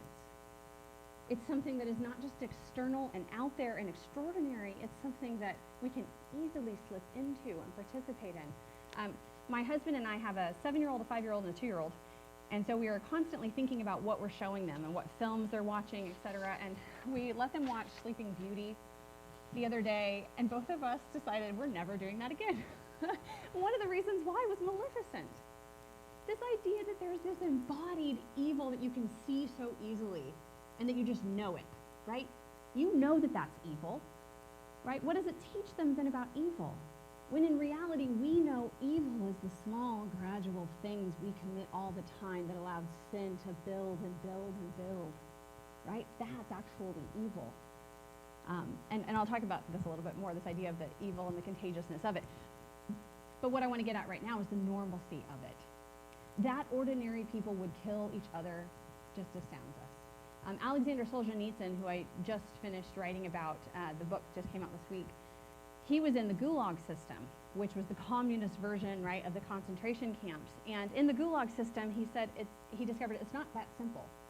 We can't say that there are good people and evil people. What he discovered is that at any moment, he could have himself been one of the guards committing the torture of these prisoners. He himself was a communist when he was put into the Gulag system. He was one of their own.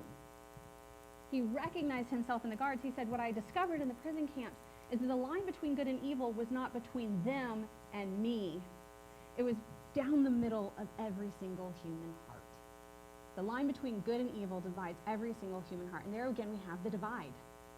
The two minds, the two natures, the two calls, the evil and the good that is within every single human person. For those of us who are in the midst of, I don't know if this is news to you, there's an election on Tuesday.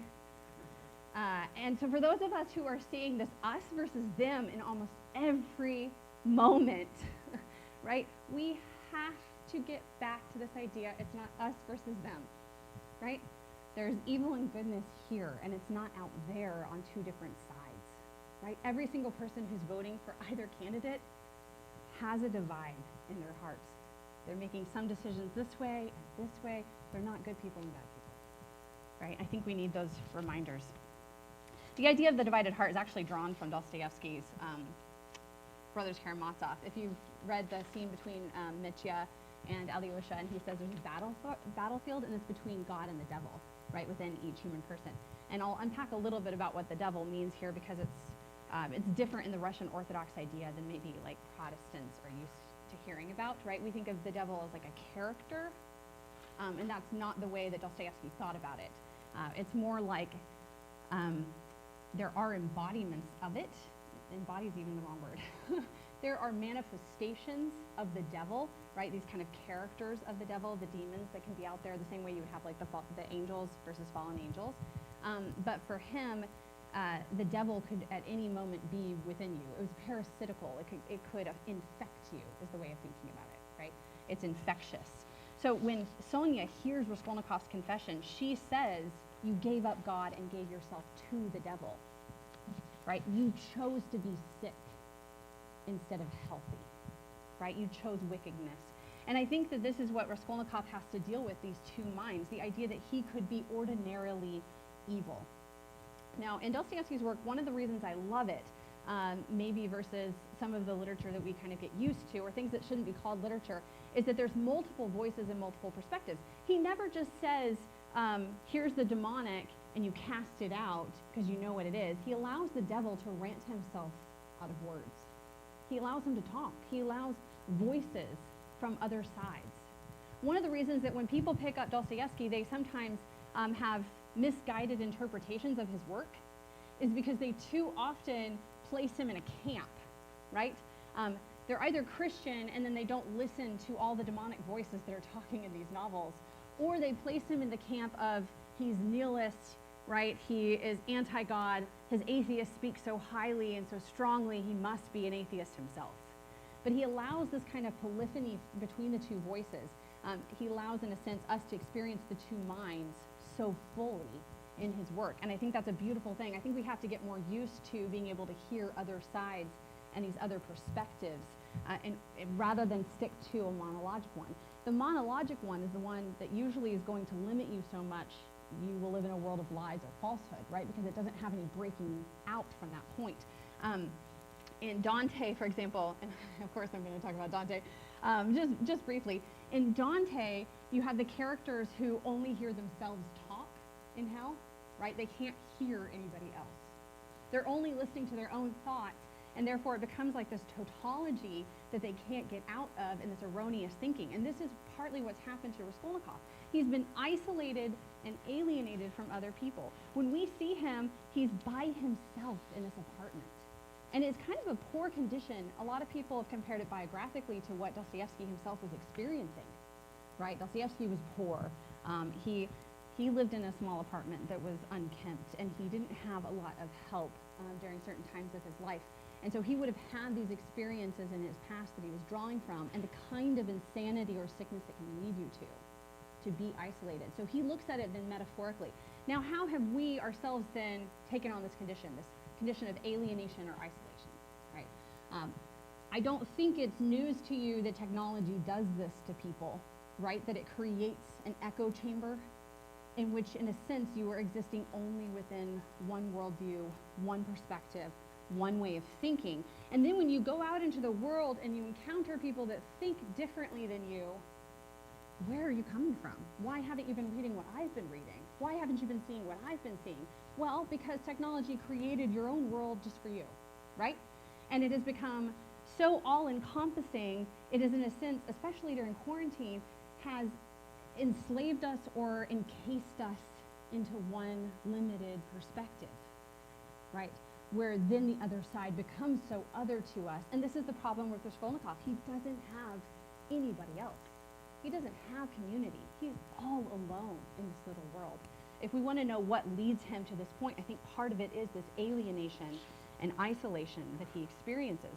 It says that he's unused to crowds. He's shunned society purposefully. When he actually goes to make a public confession, he's surrounded by people, and he says, it's very unpleasant, very unpleasant. They're all common people, right? That he doesn't want to see himself among. He would have given anything to be left alone, but he wouldn't last a minute on his own, and he could feel it. There's the division again. He would have given anything to be left alone, but he wouldn't last a minute being left alone, and he could feel that, right? That division between the two minds. Throughout the story, Raskolnikov actually deflects true dialogue. He has a lie in which he says,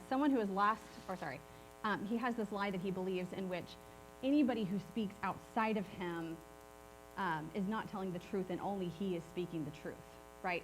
He who has ears, let him hear. He has instead silenced his own hearing throughout the story and refuses through much of the story to hear other people. This is what's so surprising about the novel. You think a story like Crime and Punishment, crime would be kind of the climax of the story, and the punishment would be afterwards. Instead, what you find is that the crime takes place in the beginning of the book, right? Because what's happening is we're not trying to figure out it's not a normal mystery story. It's not we're trying to figure out who the murderer is. We actually know the murderer. So what is the mystery that we're trying to solve? We're trying to solve the mystery of why he did this, right? And so we see the crime up close and personal in the very beginning of the story. And what's ironic about the way the crime happens, again, several of you have read it, you read it with such detail that it both attracts and repulses you and shows you as a reader that you're of two minds, right? So he takes an axe and drops it into this woman's head and can't get it out because it gets so stuck in her skull, and the blood is going everywhere. And when he pulls it out of her head and is soaked in blood, the policemen come to the door. Someone comes, I can't ever remember if it's a policeman or not, comes to the door and starts knocking, and he hides behind the door. And you as the reader are hoping he doesn't get caught.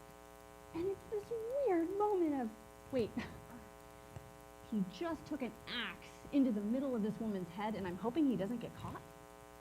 What is this feeling? This attraction and this repulsion that I feel simultaneously? Am I of two minds as well? And what does that mean? right? That I could be of two minds. How many of you have ever driven by a car wreck and you both want to pray for the people that are getting helped by the ambulance and you want to see how bad the wreck is? Right? That attraction and that repulsion is real to human nature. Right? This feeling that I can't look away and yet I must look away. Right? This desire to see the best news possible. Well, who is it? John Krasinski did those like great news things during quarantine. Like you want that, and yet there's also, where's the bad headlines? Where's the big stories that are going on that are horrific? It's that attraction and repulsion that Raskolnikov draws us into. Now, how did he get to the point where his attraction to the violence overcame this repulsion? One of the things that I think overcomes Raskolnikov is this miseducation. For Dostoevsky, he thought everything began with a bad idea. That may seem very simple, right? But I think it leads, what he would assume is that it leads to ideology. Is it Chesterton? Might be Chesterton, who said, no, it is Solzhenitsyn. Sorry, I'm teaching both right now in my life, so I'm like quoting both. Solzhenitsyn said, why is it that Macbeth, right? Not Macbeth. Yeah, Macbeth and Iago both only killed like a few people. And yet Hitler and Stalin can kill millions. What's the difference between the two? And you have to remember, Dostoevsky hadn't seen the killing of millions yet. He just predicts it and foretells it in his novels, right? Especially in The Devils. At this point, he's showing you how the idea can become an ideology. And it's the ideology that then kills millions, right? What is the ideology? The ideology is the monologic discourse in which you follow into a narrative and you only identify with certain keywords, and other keywords are trigger points to lies, or what you assume to be lies, right? If I start doing some of this, I can say conservative, woke. Anyone got triggers? Right? This is how this happens, is that you start with bad ideas that become ideologies in which you can't let anything else enter into the dialogue with you. So his misideas were happening as a student. He was a student, right, who had a miseducation in the universities and these bad ideas. And of course, there's a great writer, Jennifer Wilson. We are not related. I actually discovered her because someone wrote me thanking me for my piece on Russian Lit, and I thought, who is she? She's great. So Jennifer Wilson is a Russian Lit scholar, and she writes that Raskolnikov's ideas are composed somewhat of distorted and jumbled versions of utilitarianism from the English, French utopian socialism, and Darwinism. And then we have all these ideas kind of coalescing in Raskolnikov. One of the main things that connects all of these ideas is the material world. The telos ends here. The telos ends in Earth, right, in all of these ideas. Whether it's the utopian social, let's build the kingdom here, whether it's the utilitarian, what are things good for within this world, within this material reality, right, or Darwinism, we have to explain the origin of things based only on this material reality, right? At least as it was like conceived at this time. I'm not talking evolution largely, I'm just talking about Darwinism. And so Raskolnikov publishes an article based on this education that I think is enlightening to how he leads to an actual crime, right, that begins with an idea. The piece argues that extraordinary persons have the right, not an official right, but a personal right to permit the conscience to step over, right, to step over certain obstacles, that if, and only if the fulfillment of his idea, one that even may bring salvation to all humanity, demands it, right? The end justifies the means. This is his great idea. You can commit things that are against your conscience. You can step over the bounds of virtue if your idea will save humanity or add some good. This is like choosing the ring over the Shire, right? This is the idea that it's Boromir. I'm going to use the ring for the good of other people, right? And this is the idea that takes him to the place where he is standing outside of this pawnbroker's apartment and going to kill her. Now, the idea sounds noble, right? The death of only a few, or the sins of only a few. for the good of many. So in 2015, 6 million YouTube viewers engaged in a thought experience, did you see this? By a popular Harvard psychologist that required the audience to say whether it would make sense to kill one person and save 5. Did anyone see this YouTube video? A few of you. So the title of the lecture was called The Moral Side of Murder, and it suggested that the cultural appeal was always for killing for the greater good. Raskolnikov is having this same thought experiment in 1866, right? And where it leads and what it does to the human person. When he overhears a conversation in a tavern in which 2 students are talking, and one says, kill her and take her money, and then devote yourself afterwards to the service of all humanity for a common cause. Won't thousands of good deeds iron out one tiny little crime? The fact that you have to modify the word prestouplemi is tiny little, right? A tiny little stepping over the line, right? It's basic arithmetic. And there we go to the rationalism again. Right, the ways that you can justify anything. One of the other reasons that I love imagination over just rationalism has to do with reason can lead you astray. This is Chesterton. In Orthodoxy, he says, the madman is not one who has lost his reason. It's the one who has retained nothing but his reason. It's basic arithmetic, right? Kill 1, save 5. That's rationalism. When he confesses to the murder, he dehumanizes the person he's talking about. He says she was a louse, a cockroach that I killed. And Sonia has to say, no, she's a human being. It's a failure of the imagination that led him to kill, not a failure of his reason. His reason can justify that murder, right? Reason in hell justifies many of the things that happen in Dante's Inferno, right? It's not a failure of reason. It's a failure of the imagination. Can you also see why, as a literature and theology professor, I'm really big on reading books, right? That the imagination has something to do that contributes to our ability to live virtuously, right? Because of how we see the world and see ourselves in the world and see others in the world. And how you see that affects everything. Now, I said I was going to emphasize how much we are criminals and how much we're capable of murder. But let me end by using Marmeladov's speech. Now, Marmeladov is a drunk who Raskolnikov runs into in the beginning of the book in a tavern. And if you've read the end of the novel, you know that the end is hopeful. The epilogue is kind of uncertain how we're going to read this ending. And maybe I'll unpack that just a minute. But it's the beginning that kind of gives you the vision of the end, right? How Christian is that? It's the beginning when Marmeladov is in a tavern and he's a drunk, that he actually tells us how the story is going to end. Let me read his speech, and then I want to read one piece from the epilogue also to kind of unpack it. He's in the tavern, he's drunk, and he's talking to Raskolnikov, and he says, "Why am I to be pitied, you say? There's nothing to pity me for.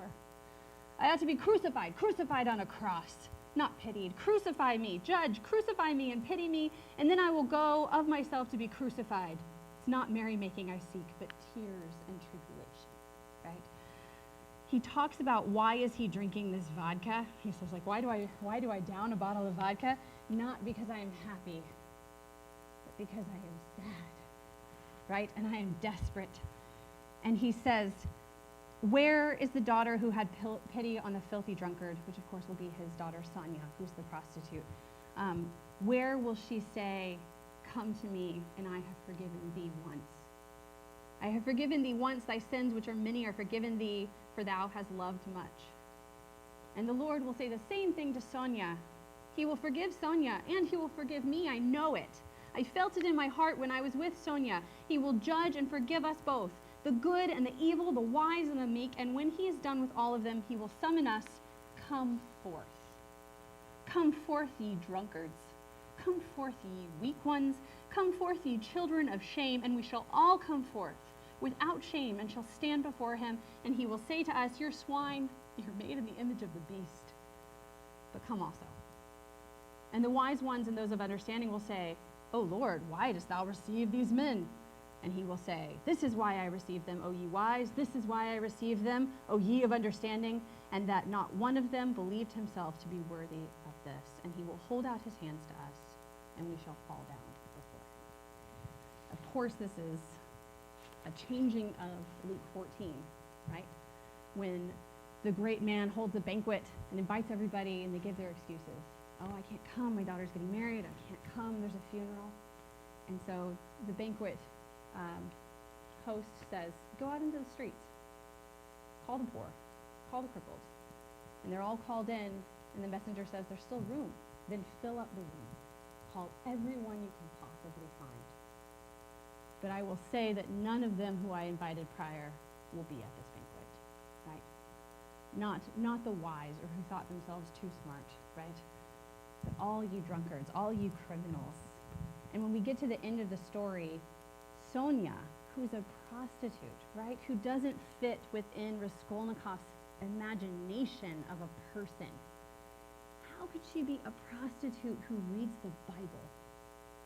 It doesn't fit his understanding. It scandalizes and challenges his way of seeing people, in which they're either a louse who doesn't deserve to live, right, or they're extraordinary great people. She doesn't fit that, right? She's a louse who reads the Bible. And she reads Lazarus to him. And it is a moment in which he recognizes himself in the story and sees himself as a louse, right? And that means he's worthy of death within his system, right? He's worthy of death, and yet Lazarus come forth. They're being called out. The whole setting of the novel is during Lent and Easter. That's in which it takes place, right? Resurrection is the entire theme of the story. And when the novel ends, he has this dream which really hits home his idea of resurrection, and I think it will very much hit home to us. He's in a fever. Now remember, I'm a sick man, I'm a wicked man, right? Those ideas of being sick, that evil has in a sense destroyed him and undone him. And he had these dreams in which the whole world was condemned to a strange new plague that came out of Asia. All were to be destroyed except for a few chosen. Some sort of new microbes were attacking the bodies of people. These microbes were endowed with intelligence and will. People attacked by them became at once mad and furious. But never had people considered themselves so intellectual and so in possession of the truth as these sufferers. Never had they considered their decisions, their scientific conclusions, their moral convictions so infallible. Whole villages, whole towns and peoples went mad from this infection. All were excited and did not understand one another. Each thought that he alone had the truth and was wretched looking at others. Beat himself on the breast and wept and wrung his hands. They did not know how to judge and could not agree what to consider evil and what to consider good. They did not know who to blame and who to justify, and they killed each other in senseless spite. That's his dream, and he wakes from that weeping, realizing that that is how he had lived. And he goes to Sonia, and they weep together, knowing that instead they don't have to choose that future. They don't have to choose a future in which the contagion takes over and we all kill each other. They can choose a future instead where they hear the voice saying, Lazarus, come forth, and they listen. The book ends by saying, but that's another story to be continued. And I think what Dostoevsky is doing is telling you the story and saying, please continue the story. Which voice are you going to listen to? Thanks.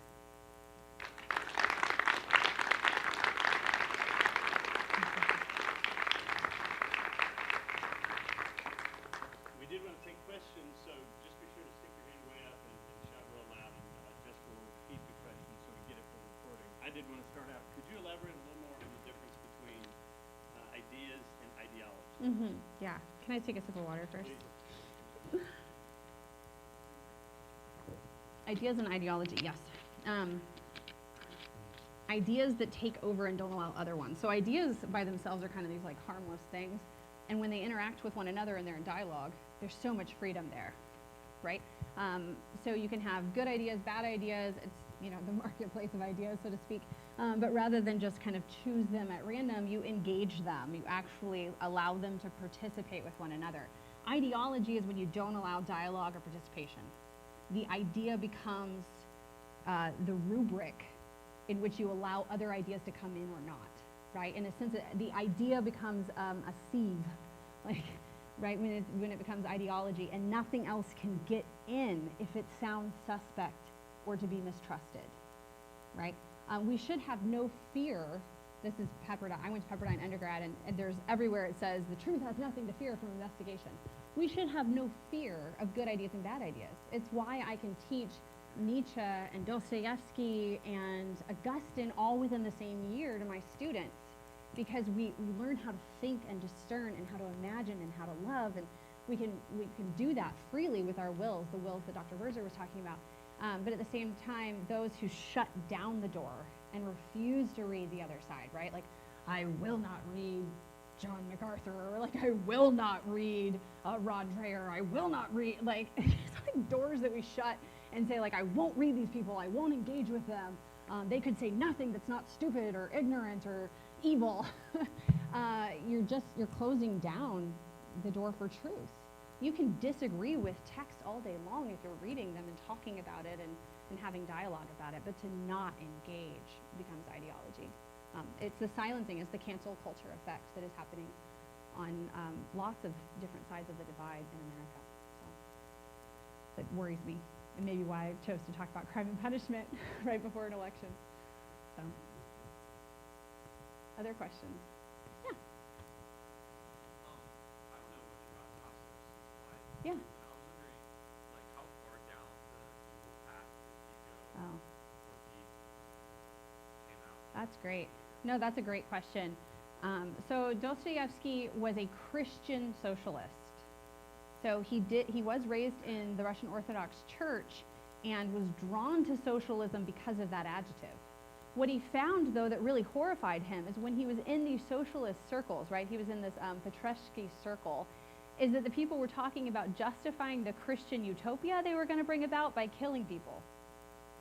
And I mean, it really unnerved him. He was never part of those actual plots, but he was complicit because he was in the room. And so, and he was vehemently against it. And he was still arrested with the whole group, right? And there was this mock execution. So I'm probably repeating a story a lot of people know, but they lined them all up with blinders on, and that they were going to be shot. And they aimed their guns at them. It was very theatrical. And they were going to shoot all of them. And up until that moment, Dostoevsky had been arguing with his fellow prisoners in prison, saying, at least we have the resurrection. But what he realized is his Christian socialist friends did not think that. They're like, no, you see this? And they picked up dust. This is all we have to hope for. And he realized he was at odds with this group that he had been with for several years. They lined them all up, and then the Tsar came in and said, you've been reprieved, 7 years in Siberia instead. And the only thing he had with him was a copy of the New Testament. So he pretty much lived in the book of John and knew the book of John by heart. When he got out, he was writing against these circles for the rest of his life and became very much a proselytizer against these circles. What's interesting about him versus, I think, our contemporary writers, Tolkien and Lewis are wonderful. They were writing specifically to Christian audiences, right? In a way, if you imagine, like, the church is either mission or mother. You've heard that analogy before. So the church as mother for Tolkien and them, they were trying to increase the virtue and the courage of those who are within the church to stand strong against culture. Dostoevsky was talking as mission. He's talking to all the people who are ready to kill the Tsar. And he's trying to come at them from their side and dialogue with them and lead them to another option. So his writing style is very different. It's more like Flannery O'Connor or Walker Percy than Tolkien and Lewis, right? And they both, of course, have places within the culture and many other voices as well. But that's why you would see a different kind of side in Dostoevsky than you see in Tolkien and Lewis. So that's a great question. Other questions? Yeah.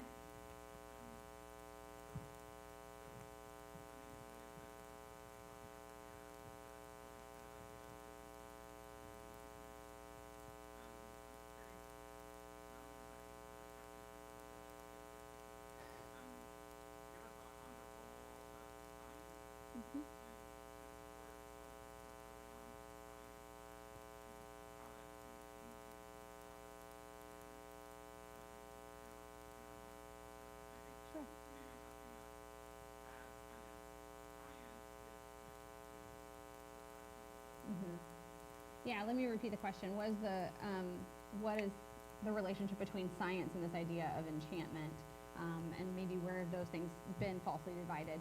So we were talking last night about Stratford Caldecott's book on the re-enchantment of education, Beauty for Truth's Sake. So if you want to read a really great book on science and mathematics, and how they have been co-opted into the utilitarian game. So we're at a university, so I know you've seen this. We study the maths and sciences, and we have no problems keeping them within the university, but we have made them only about their ends, right? They are useful to us. And that's a problem, because maths and sciences, maths are a way of understanding God's language that's nonverbal, right? If you've ever seen, you have the sand, and they play the beat in the music, and the sand takes a different shape, right? God has a language that is going on in how we measure time, how we measure space, how we measure ourselves into the world. And so there's much to be said about the maths and sciences that can be understood as God speaking to us through nature, right? And through the patterns that are in the universe. And we've lost that since. So when I'm talking about the maths and sciences, that's how I understand them the most fully. When they've been co-opted, then, as Dr. Birzer was talking about, they've been used to control the universe. In Abolition of Man, C.S. Lewis talks about how it used to be that you would try to understand nature in order to conform yourself to its reality, right? To live the good life. Instead, we're trying to understand nature so we can control it and form it to our desires. That's the difference, right? When we find ourselves asserting our will over nature versus seeing nature as something we are within and as a prescription for how to live, right? I think those are the two differences there.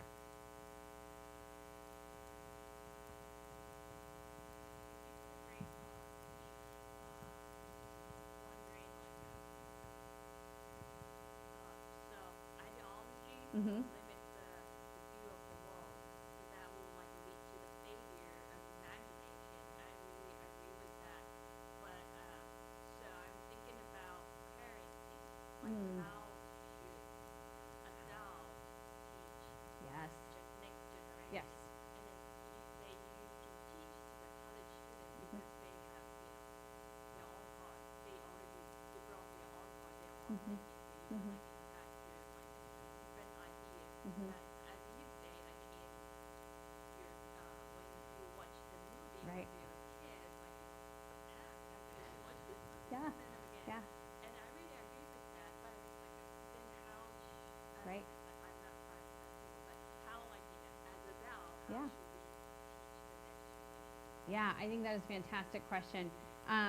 So Abolition of Man is one of the places I would start as a parent for more information, not just to read it informatively, but really there's a lot of guidance there, because Lewis wrote The Abolition of Man in response to a grammar school textbook, in which what he discovered in the grammar school textbook is that they were leading students away from truth by pretending they were only teaching grammar. And he wasn't saying they were volitionally doing it. They were just assuming certain things about how they imagined the world that were false. They were false imaginations of the world. And then teaching that accidentally, unintentionally to other people. So I think education is crucial. I mean, this is why I founded a school.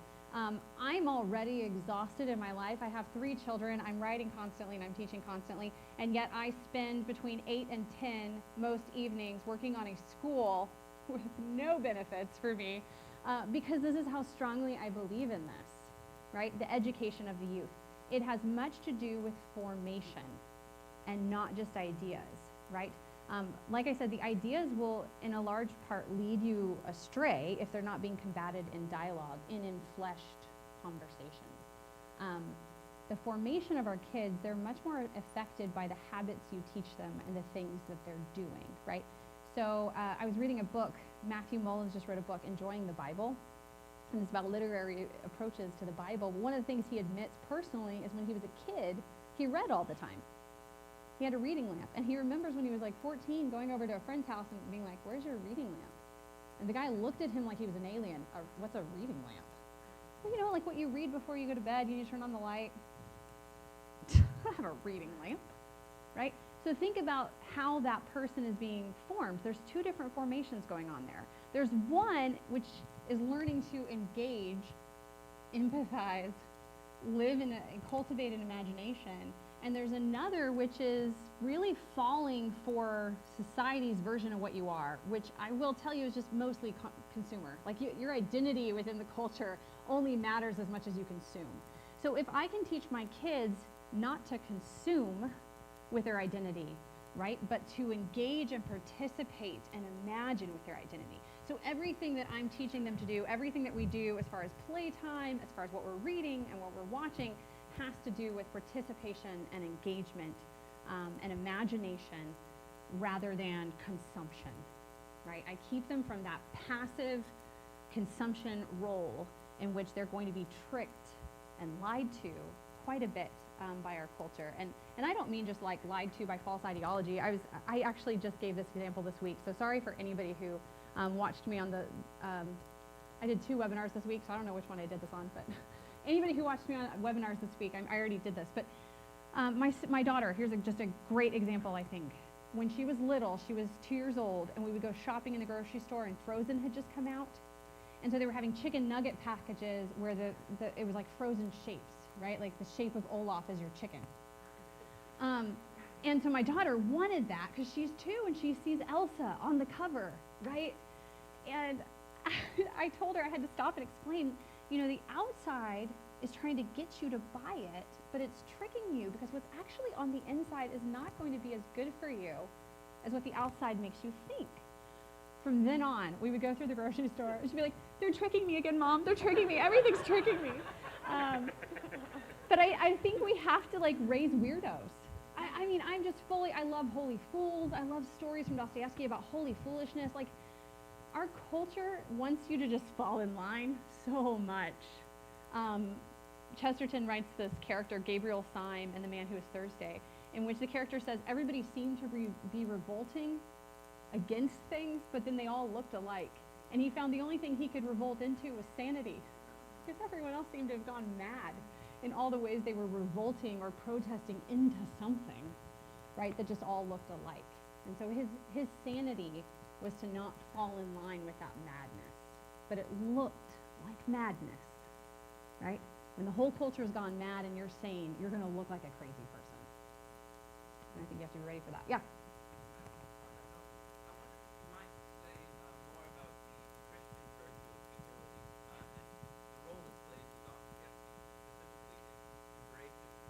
Mm-hmm. So there seems to me to be a profound difference between, and it begins with, I think, the worst materialist in our society is David Hume, who famously denounced the pseudo-virtues and the pseudo-done.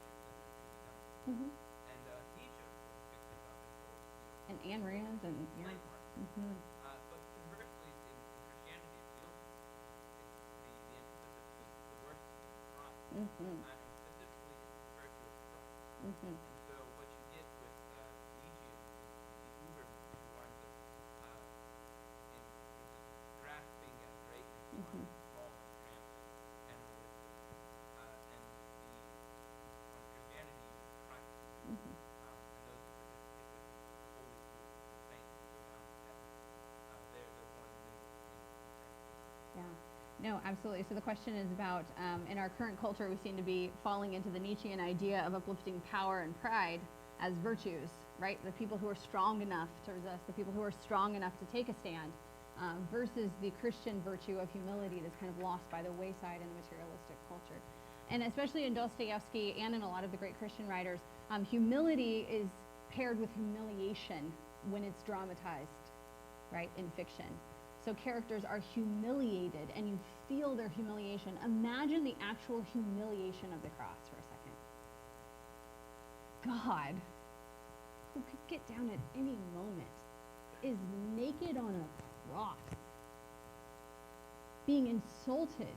Like, none of us even like to be naked in our dreams, like, right, where you show up somewhere and you don't have clothes on. Like, imagine the reality of being naked on a cross before everyone, and you could get down at any moment, and everyone around you is being like, oh, you think you're this, and you know you are, right? I I mean, I hate it when somebody says like, oh, you think you're blah, blah, blah. I'm like, well, I am, right? The amount of humility to get over that pride, right? He gives us the ultimate example of it. And I think that's what we see in great fiction writers. Chesterton writes about this in Orthodoxy, that only when you know you're the ultimate sinner, right? Only when you know you're the criminal can you experience that kind of gratitude that is necessary for the humility to go on through your life well, right? So gratitude and humility are kind of this pairing. When you receive everything as an undeserved gift, right? Part of what I see a lot of times in my students has much to do with entitlement, right? And especially the consumer mentality, right? I paid for you to be my professor, therefore give me what it is that I'm desiring, right? There's not a humility that I'm so thankful that we are in this relationship in which you're teaching me and you are here getting paid very little to be in my life, right? And so there's this sense of entitlement that doesn't work well for education. It doesn't work well for learning. Humility has to be the starting point, right? Both for the teacher, if you're a teacher, and for the student. Teachers cannot pretend they know the answers, or their students are never going to learn the humility they need to learn the answers, right? So you have to have humility as teachers, and you have to have humility as writers. I think Dostoevsky learned this the hard way through the Siberian camps. Also through his own sin. He struggled with gambling his whole life, and the humility of having to ask people for money, because once again he had sinned. Once again he knew what he was supposed to do, and he didn't do it. And he caused the ruin of his family over and over and over again, right? But he knew himself to be the worst of sinners, and therefore could write the things that he did. So, yeah. Thank you.